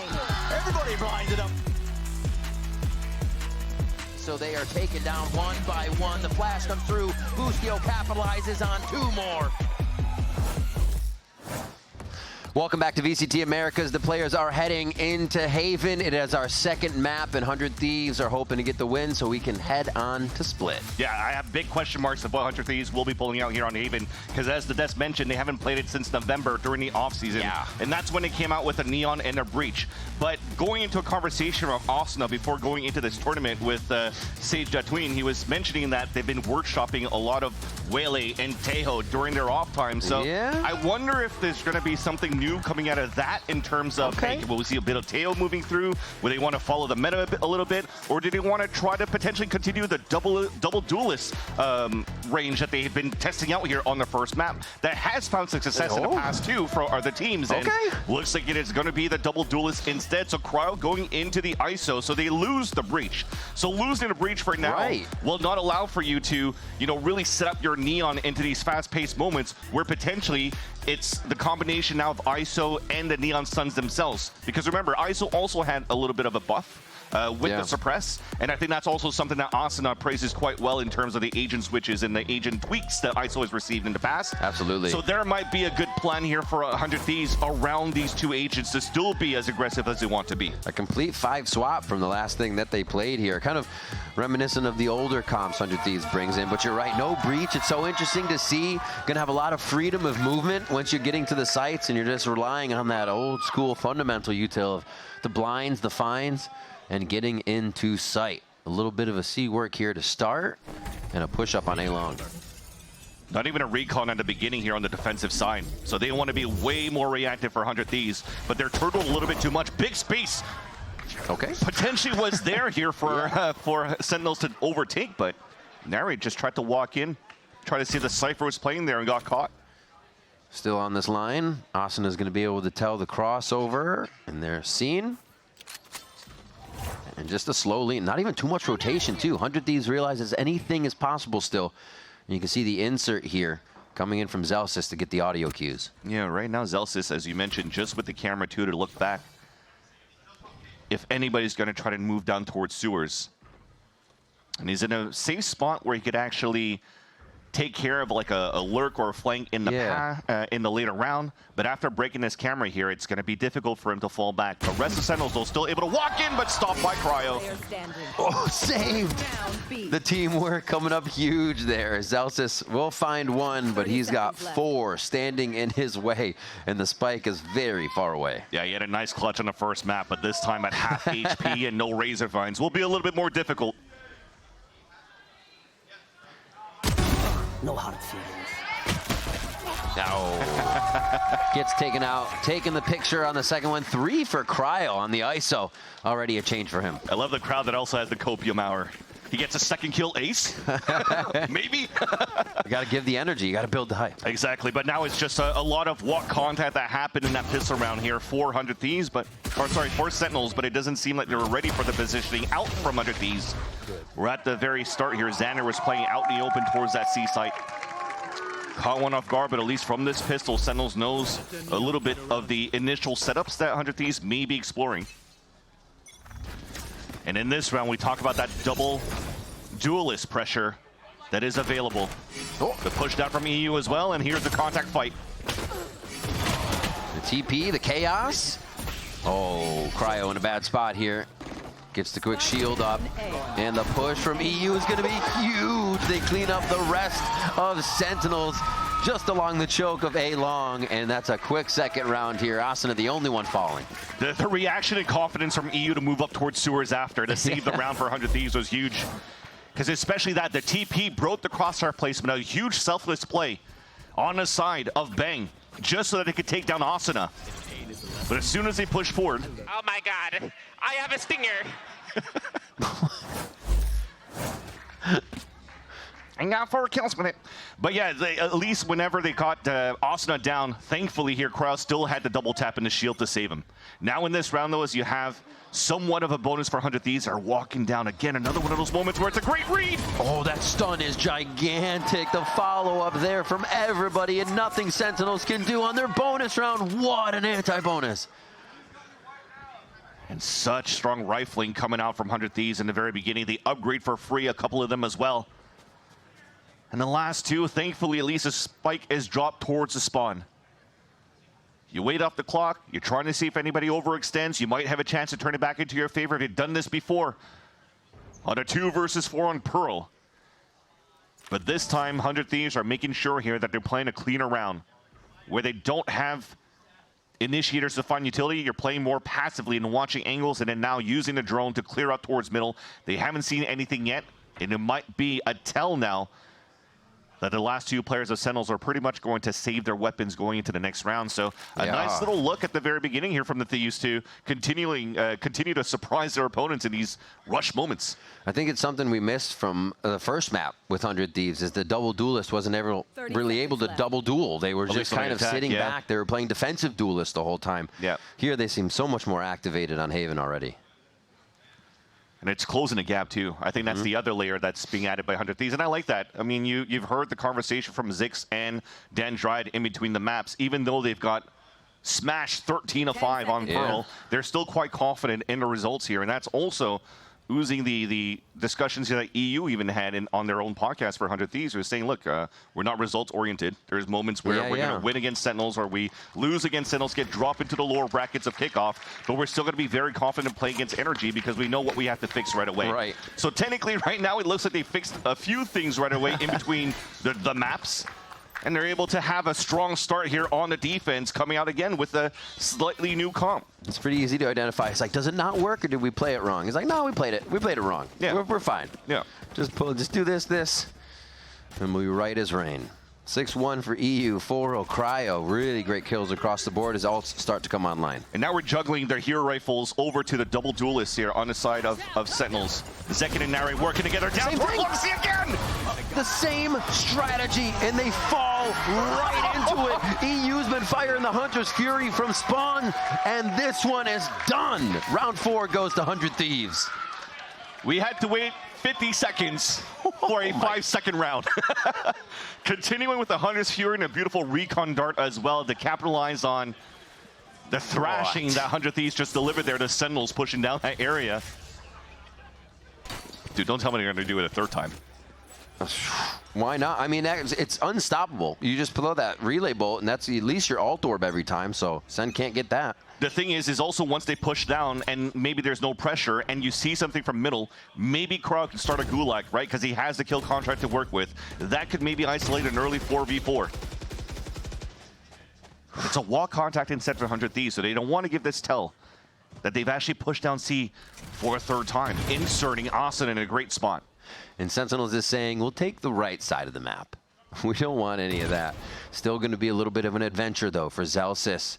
You see Zekin right there in mid as they're taking a little bit of space and exchanging who is inserted in that area. But what's the move? Spike is still down. It looks like they're just trying to give 100 Thieves an idea that they're all around the map. That's a suppress, so the drone's not going to get any information out towards Garage here from the very beginning from John Cutie. Yet Zelsis still wants to walk in. Actually, he has a perfect timing. This is an insert on the side of Sentinels now. Right on the trips, into the site. Man, 100 Thieves is in such weird positions. It'll be interesting to see how they get together. Looks like 3 actually coming from the flank and 2 from spawn. Sentinels is going to have to adjust for this big time, and that might be Zelsis coming from the flank. Both teams are unaware. I mean, they know there's a flank, but they don't know that there's 3 players from 100 Thieves about to flank behind. John Cutie gets a dink. They're finding it. ISO'd out. It's going to be the kill contract over here. And John Cutie doesn't even think twice. Zelsis does get the Kingpin flank coming in, but Boostio is now known in lower. A great distraction with the gate from Zelsis to get himself to safety, to get inside the site so they can drop Boostio and just set up a defense that is impossible for EU to penetrate. Beautifully done by the IGL of John Cutie, winning the 1v1 fight against Cryocells. And that just wasted enough time to give a chance here for Zelsis to get great value out of his own flank. In the back of the spawn. A clean round in the end for Sentinels with, it seems as though the positioning was great from the beginning here from 100 Thieves. The player inserted towards long C. They still had players playing towards Garage. And as soon as you saw a little pressure coming through here from the Owl drone, it pulled the rotates across. There was actually an over-rotation from 100 Thieves sides to give up the A site. And it made it very difficult for them to just readapt here. Busio was the one that over-rotated over. Yeah. Thinking of the triple flank was going to be the best thing for 100 Thieves to do. And now with this round, it's Asuna solo here towards the long A with no support in the util. The wall too is going to help. Oh, wow. Yeah, Sentinels is putting the pressure back on just as hard, too, with those few rounds 100 Thieves had. Oh! Slid out of it. Hit by Paranoia. Done. Oh, just a miss there. EU's going to be able to drop narrate. ISOs aren't having a great day inside the ultimates right now as John Cootie answers back. 3v4. Sen on top for this one by 1. Cryo needs to come up huge here and does have the suppress to work with as well with the undercut. We'll use it towards and hits 2. Ooh. Too good. They just cannot get in over each other's utility there. Sentinels. Crossfire on the entrance as the A. Utility being able to delay is too much for 100 Thieves. And EU, again, the last alive will fall to Zelsis. The Sentinels grab a second round. And that's what was missing here for 100 Thieves. Yeah, they had a nice undercut coming out from Cryocells, but when they tried to crossfire and fight from heaven, we still didn't have the recon dart available here from EU. They didn't want to wait the extra 5 seconds because they wanted to catch Sentinels off guard and the post plant, where they could get situated, running back into position to potentially get caught off guard by Cryo. But in the end, it's Sentinels having a great crossfire setup from Graffiti and from Hell, and slowly catching up here and closing that gap in this first half. More utility to help out this time around, almost grabbing narrate, but this time with the wall bang because a nice recon dart pings him. Now Sentinels have to react in a different part of the map. At least we have Zekin activated in the front. I love the aggression trades already in this Haven matchup. A lot at C. Now we're getting this jockeying position for A. Mid's taken again by Sentinels. And now 1 down. They got to figure out a way in. They heard Drone in Garage. The camera spotted Zelsis. So lean towards Garage. The fight back is beautiful again for 100 Thieves. That double swing.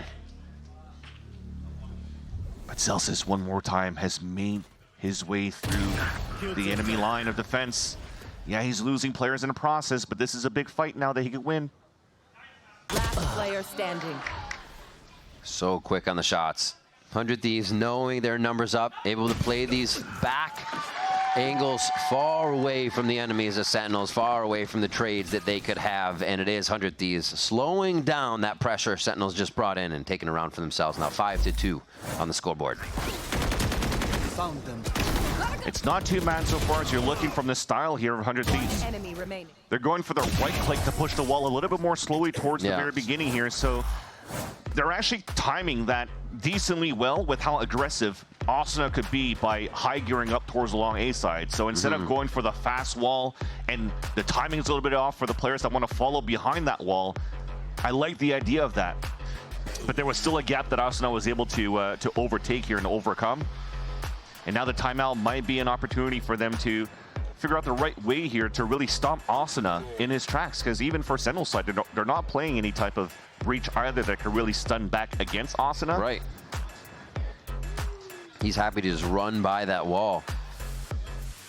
I mean, you got to think that it's super annoying. If Sentinels is going to throw that every time, you have to wait for it to come down long. Are they behind it? What's happening? He just doesn't want to deal with it.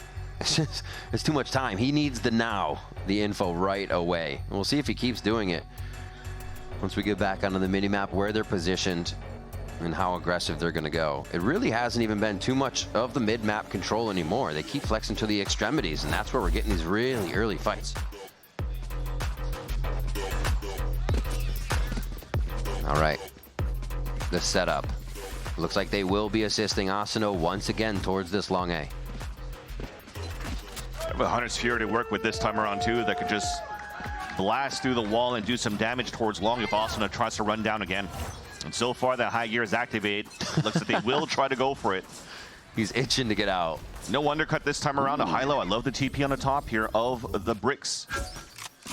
Plays above the smoke, but nobody pushing forward. They'll potentially now have a re-clear, a double swing instead. I'm out of here. Safety to get out, walls up. And yeah, this is Sentinels trying to source out what kind of trickery 100 Thieves will do, right? We just had the spike picked up on that attacker side. and they realize, okay, Asuna's going to be over here. There's a bit of utility that covers him. Let's hit C. They know they'll get the softer site right away. Trying to get a drone Hunter's Fury into the site potentially here. Camera is up. Busio just got pinged, moving back towards the spawn. John Cutie, though, doesn't want to hold on to it, or is going to hold on to the Hunter's Fury for now. Oof. Firing out. Gets a good one. Narrate trying to look around for what kind of got him on the foot with that trip, but he does get taken down. Sentinels have the sight, but worse for wear here. This could be tough to keep it going. They catch a U on the jump as he was just trying to get to a different angle. Playing towards the back, Asuna in the front. Ooh, there's the overdrive. Can he get it to work, though? Not enough push from the backside of the site. They're able to source out every member of 100 Thieves. Sentinels take a round back as we start going back and forth. Yeah. Every single time Asuna, we've seen him pull out the overdrive. Unfortunately, hasn't gotten too much value in this series so far, where potentially with that rifle, the players are kind of swinging in a tangle line, if I can put it that way, or a train line. It was an easy lineup potentially if he had the Vandal here. But if anything, it's more to praise on the fact that Sentinels wanted to continue to fight as a group, flipping the map at the very beginning towards the back C. They get opposed here by an Omen. They get flashed by the Paranoia, so they swing towards the front just to isolate a 3v1 on both sides. So again, very quick thinking coming out from Sentinels camp. Closing their gap now by 2, fighting towards long. They missed the flash. It didn't go around the corner. I mean, they didn't flash themselves, but still, Zakin was just seeing clear on that one, and they get out with 2 frags. Easy to start this round out and make sure they can play back in the sights. Now, Bustio still peeking man up and takes down Narrate like he was never there. Will be another one of those rounds again. Losing 3 players so early. When the barriers come up, the last 2 potentially no choice now, especially with John Cutie's HP. To save their weapons. But they're still in a decent scenario, or a decent economy to be able to buy in the next. And it's not the best here for 100 Thieves' side, so if they could actually knock some weapons down, maybe turn it around as well. 100 Thieves in this moment are not looking to stack sites either. They're trying to play numbers, but also making sure that they're playing good defense. First contact will be Asuna here. Quick tag. Dart safety. John Cutie very low. You know Austin is going to hunt this one down. A 3K already for him on the Neon. And that's actually just Cryo grabbing that one. 6-3 here. The flawless coming in for 100 Thieves. Like you said, that buy will be there for Sen. Let's see if they can take another one back for themselves.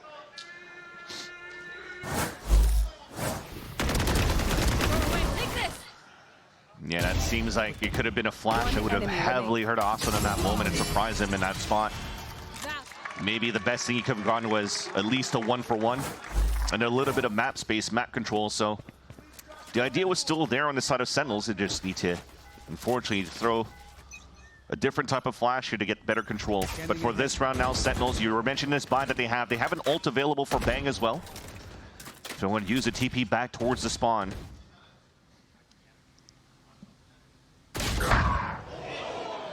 Damn.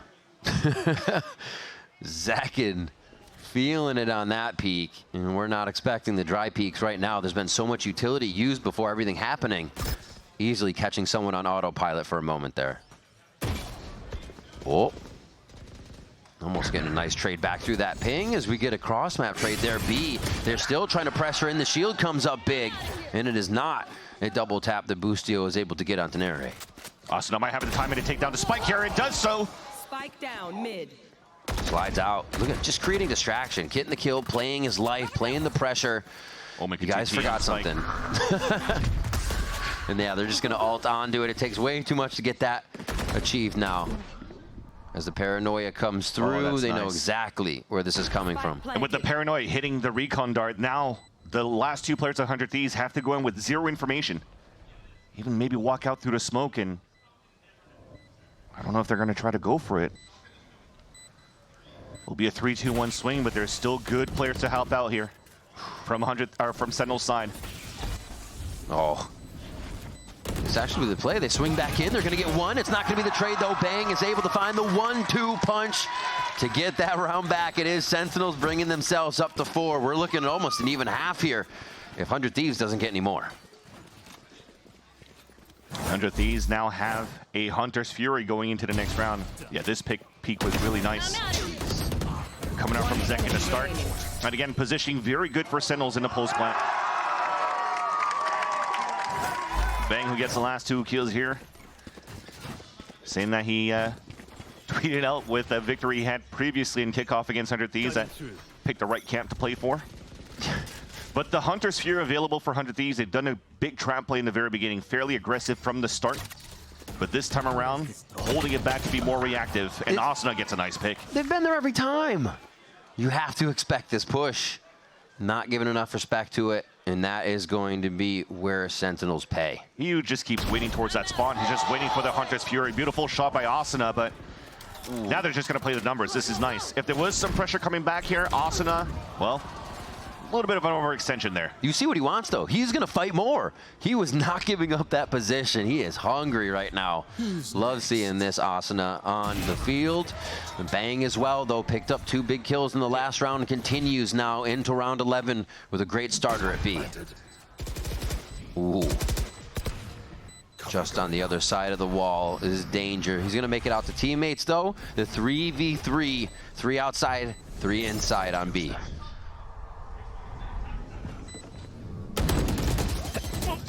Oh, the spam. The spam starts them off just to whittle down the numbers. They're going to go ahead and isolate 1. Cryo, the better ISO in the moment, but is it going to be enough? He's going to come out, gets the kill. Paranoia, the damage is there, but it's just going to be a little as Bang gets out of the way of the spray. The 3K for Bang as he comes up big with another clutch. I feel like he tagged him once, but thankfully here was full paranoia so that Bang could close out the round. But man, that would have been crazy if Cryo was able to close that. But you see here, yes, he was beautiful from Asuna in the very beginning to take control of the attack side to get these picks. But as he overextends and he dies, he forces players to rotate over to cover that spot and the map control that they've lost. Yeah. And that gave the perfect gap here for Sentinels to be able to move in and go for the plant. So it looked like very confident play, but that should not have been around for 100 Thieves to lose when they had such great openers from punishing the Celsius lurk towards the A side first and the double kill towards the back. That is one of the big things, I think, for Sentinels here. We saw it on Pearl, too. They could lose a few members, and they still adjust. They're getting that adaptation in the round that they have practiced so much, and we see it there again. And they get the 100 Thieves timeout here and could very much make this a 6-6 first half with the momentum that Sentinels have. Yeah. And I was trying to say, too, the idea of Asuna playing back towards the spawn earlier, before the overextension, you saw that EU is kind of just still staying towards that back of the spawn, trying to see where if Asuna's closing that gap and he doesn't find anybody and they're trying to pivot up towards the B side, he has the Hunter's Fury to work with to fight back towards the front B, or maybe even assist Asuna if he's getting pushed back towards the sewers. But again, losing that player doesn't allow any of that plan to really come into fruition for the side of the defense. But the silver lining is that they have 5 ults to work with on the defense for the last round. All 5 will be used, no doubt about it. And it looks like that Stinger and Sheriff will be there for the fight too. Spike's down, in spawn still. It looks like Sentinels is saying, which ults will you use maybe? Oh my gosh, not gonna get anything out of Zek in this round. Ping for info 2, gets another one. Oh, they pressure the Hunter's Fury. Why wouldn't they? This is just like the C long push. We're going to go back into the isolation alt, and it's going to be John Cutie. A second win in Cryo's ultimate. And the lurk from behind is not going to know that Bang is creeping in. And that is just terrifying as Sentinels now have that C coverage, and it's going to be a 2v2 to end the round with Bang still alive, the one clutching each of these for Sentinels. So the 4th ult and last one available for 100 Thieves allows to get the information and a free upgrade of a weapon for Boostio, giving a chance now for both players to work together. Quick tempo towards the C-side retake. Last player standing. 1 for 1. Can it be Bang again? And it is! Bang with another 3K, the clutch! And an even first half for Sentinels versus 100 Thieves. Another one of those rounds that 100 Thieves felt like they had the full control of that. Until, unfortunately, you go into a gulag where not only Cryocells, but Narrate also didn't get the best successes into the kill contract. But that was what was needed here for, once again, Sentinels to turn it around. And we have a clean slate moving into the second half, 6-6. It is explosive right now on Haven. We're going to take a quick break. Don't go anywhere. We will be back with our second half.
we are back.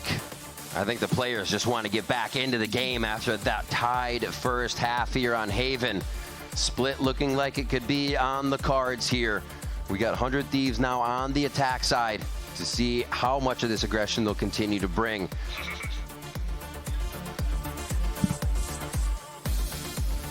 It's definitely been back and forth towards the tail end of the half with how Sentinels have had some really good hero plays with the gaps that they were able to exploit into 100 Thieves' defense. And now on Sentinel's side of the defense, they kind of want to do the same kind of thing 100 Thieves did, but unfortunately, not the good read to start. They walk down for contact and solo play out towards the A site. John Cutie has to fall back. Relay Boat says later. I got one stun for you, but they get A. It doesn't matter. This push now from Sentinels has 2 on the flank, 2 or 3 from spawn, and a very fast plant on the beginning of this first round. Almost a similar scenario. They break the trip. There's 2 players flanking instead of 3 this time for Sentinels, but they're also faking it out. They want to add more players back towards the A. I think they're waiting potentially for John Cutie to have the refresh of the recon dart. That's up in 8 seconds. Now getting positioned. I think it's the right choice. Just having that late flank is the one where the power is going to come. You see a few members pushing through. Zekin's going to be able to get right into sight and start really causing some chaos. Not expecting that to scoot on by them. The right clicks from Bang here are going to get a few down, but it's not going to be enough. 100 Thieves are able to find every kill needed to get the first round. One of the first unlucky moments that you're seeing here on the side of Sentinels, because the paranoia recon was perfect for Sentinels to start flooding through, but somehow the classic shots weren't connecting, and 100 Thieves were able to stay alive long enough and get unblinded and get their trades correct. Look at that position. That should have been some kills. One enemy remaining. Too slow. Cool, but that was a nice one though from Austin with the slide with the last kill. Big pistol that was needed out here for 100 Thieves. That was a good site take, good site hold. The post plants successful there from what we see so far, but it's not full util or guns yet. We got a long way to go in this second half. But orb control is an idea here for 100 Thieves. Yeah, it's quite interesting that they're giving it to Cryo, because already from the first round, EU had plants. He's already at 4. Yeah. They don't want to bring up the Hunter's Fury right away. The main thing is to try to probably leverage a kill contract to open up a site. And they choose right again. 100 Thieves waltz right in for the plant, and they will have that Phantom up. As long as they can protect that Nasana, they should be good. Just grab the other guns if they fall. There's the hide. Yeah, it's just right next to the smoke. They're looking to get all the alt points cleaned up here. 100 Thieves, quick kills around. They lose 2, but they'll recoup those guns and make sure they come into this next round ready. Definitely got a little lucky there, because he was flashed, so he was unintentionally left the players come through and was able to plow a few there with the Stinger. See it again. Yes. One enemy remaining. It's just pure white on the screen for a moment there. But 100 Thieves have given a lot of tells now in that anti-eco. So already an early alert coming out from Bucio towards middle. The hits that they have staying within the sights. Playing close into smokes as well to play the anti-flood. 100 Thieves are going for a bonus pick into the bonus round, into a plant towards B. It's like they have both had a second look at that one to really, is it happening? Yeah, it is. Wall comes in, but they're still in front of it. Cryo a step ahead. Cryo a flick ahead here with Xander just over the shoulder on the Zekin as well. And no Xander's way. going to do a leaping acrobatic shot on the Celsius as he goes from platform to platform. And it was an A, it was a C, it was a B. They've been everywhere in the first 3 rounds. 100 Thieves get that bonus. This is what you want to start seeing from the side of 100 Thieves. Sometimes most of the times we've been praising how good they've been in the fundamentals, trade capabilities, buddy system, but now this was all individual plays. Flick after flick from both duelists to start. Nice! I was going to say, that's not a celebration. Oh, okay, there it is. And we're just trying to answer back. This is an eco from Sentinels. Recon shares through walls, but Cryo's farming up the kills. So are the rest of the team. This is looking pretty good here moving into the next round. This is looking wild.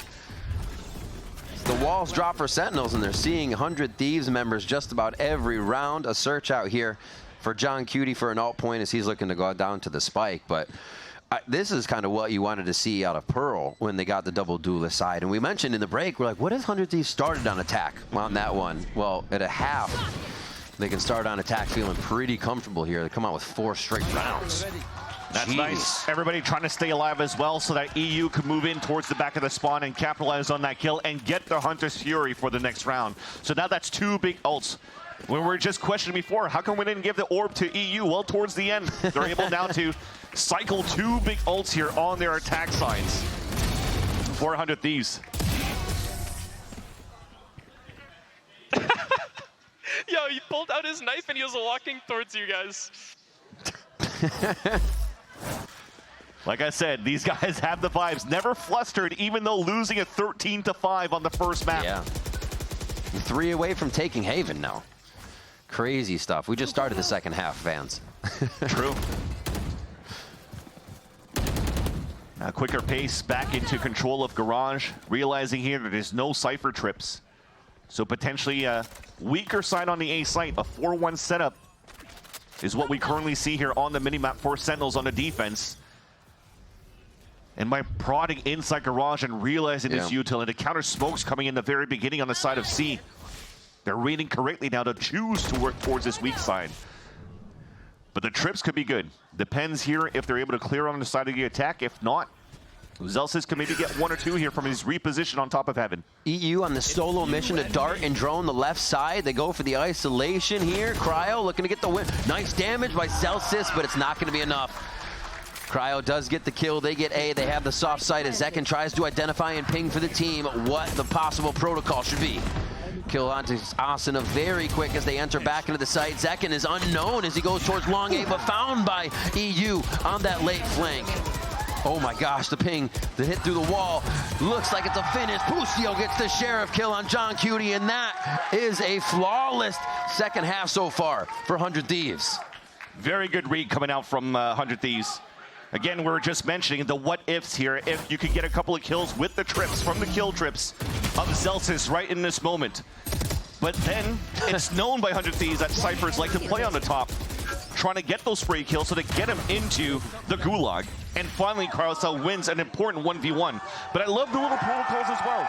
Even if they took Zelsis into the kill contract, you saw the TP from Xander going off on top of Heaven so that they could guarantee the trade no matter what and still get map control, space control towards the A site and not give a chance here for Sentinels to rotate across, although twice Zekin has done a good job here TPing in the back lines and finding a couple of kills. Unfortunately, not enough to allow the other players to rotate back from the spawn here to close in for a victory. So a timeout called by Sentinels in the last one of this map. It's time to patch the hull. Yep. The hull indeed needs patching right now for Sentinels. 5 in a row for 100 Thieves. And what do you do against a team that is just relentlessly pressing W, right? It's difficult. It seems like a very difficult answer for the side of Sentinels, but the story continues. I think it's very similar. Both of them looking very strong on their map picks so far. Sentinels on Pearl. It seems as though 100 Thieves couldn't really find an answer going into that one either. But manipulation around the map, the 3-sided map of Haven here is looking pretty good in terms of calling for Boostio. All 5 of them trying to work together off the timeout. And I'm loving this because off timeouts, 100 Thieves have always been quite aggressive. Oh, yeah. It's like a power-up. And they're looking to close 6 rounds in a row now on the attack. But this is a good read on the rifle round of Sentinels. These long C anti-plays that come out here.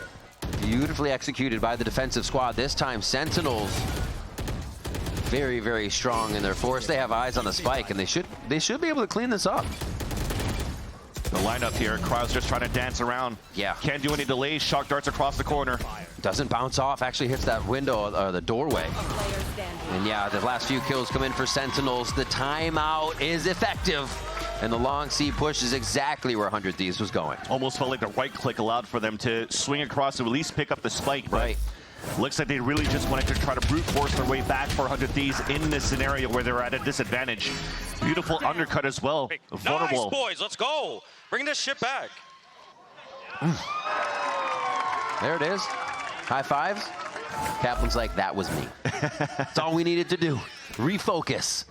But yeah, this is SEN now. They break out into that regular signature default strat. Let's see if it still has the same power here. They do have a different positioning for trips. Looking now towards the garage and towards that front B, so they do want to play a little bit more aggressive informational game on the defensive side. And it works out because Zekin's able to move up towards sewers and take down Boostio. Taking a lot of solo fights on some fronts here. Damage definitely done to 100 Thieves as Sentinels can now rest back a bit. John's still going to make sure A is clear and let the rest of the map know that they can continue to hold their positions. Because, yeah, focus should be mid and C. And the elevation from the sewers made it difficult here for John Cutie to get good value out of pinging a player inside garage. Allows 100 Thieves to just re-hit into the site. Camera's still up, though. That'll spot Asuna moving in. Make sure long is clear, and then the rest of the site. A beautiful paranoia just in time. Stops Bang, or sorry, yeah, Bang from doing any damage there on top. And Sentinels just have an answer for everything now with their site hits. Yeah. The higher camera was really everything that helped Sentinels to get that second layer of information from losing control of garage. But this right here shouldn't happen either. So it's nice that Zekin's able to find good value off these rounds. I'm out of here. Still 3 ults available though for 100 Thieves. Grouping up once again towards at least the A site this time around. They only need 2 more. This could be one of them on the buy. Bang's already pushed up. Paranoia goes, so he's going to play off it as well, and Boostio goes down. They're still ready to defend A with 3 here. And they're so ready. Double tap comes up quick. Shots are just going to come flying out from Sentinels, and it's 100 Thieves falling like flies as they try to get into the site. The crossfires are just so good for Sentinels. Xander alone. He's broke. Wow. Still peaks to his death. That was definitely one of the timeouts called by Kaplan, apparently. It is effective. Yeah, I wouldn't be surprised here if we get a call back on the side of 100 Thieves just to try to stop this momentum that Sentinels are starting to build up here since this timeout. There are some pings coming out, at least before we get into this replay, on positioning where players could be on the C site. There could be a finish on that side, but you can see now, not enough here that really blocks the vision or repositions of the defense on the A side, or at least on the defense in general here for Sentinels. So 100 Thieves needs to add a little bit more util into these hits. Speed is definitely going to go along with that util. Hand in hand here for 100 Thieves. Dashed right under it. He dashed under it. That was so sick. Gets into the site. Overdrive is on, and he is causing chaos because they did not expect this timing. EU and the rest of the team are just obliterating Sentinels in sight. Oh my gosh. Absolute cinema from Asuna. He keeps pushing. Flash to help. Support coming through. John Cutie, last player standing down by Cryo. Vans, that was gross. Insane what Asuna just did there.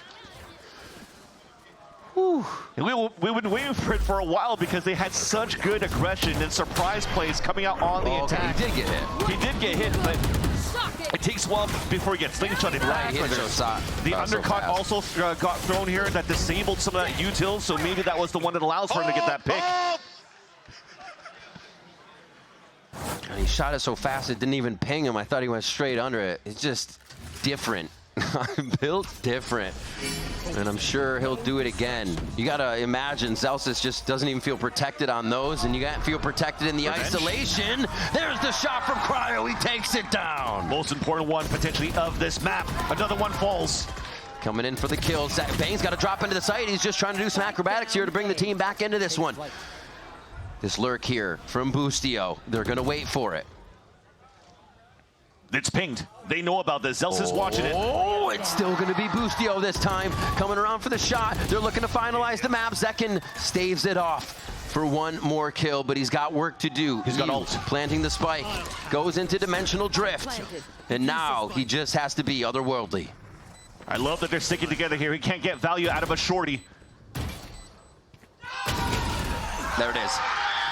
13-9, 100 Thieves will push us all the way to a third map. We're going to split. 100 Thieves looking good on the defense, but Sentinels did have some fight still no matter what. Being able to tie things up on a 6-6, but as soon as they took the attack, or took the defense rather, couldn't really stop here the manipulation that was coming out from 100 Thieves towards the end. And now we get to see Split. This is actually going into a third map that we saw 100 Thieves just dominate Sentinels on during kickoff. A 13-4 Sage that came out, a composition that even Kaplan mentioned that they weren't ready for when they played against 100 Thieves in the first place. So if that composition still comes out again, hopefully they finally have something prepared. You said the Sage threw us for a loop. We didn't know what to do. Well, they seem to be in adaptability mode, so they're adapting to a lot. We saw them get 3 quick rounds there, like you were mentioning. The jockey back and forth at the end was so good, and it's only going to mean Split is a hot matchup between these two. It's 1-1 as we head to our third map. Don't go anywhere. We will be right back.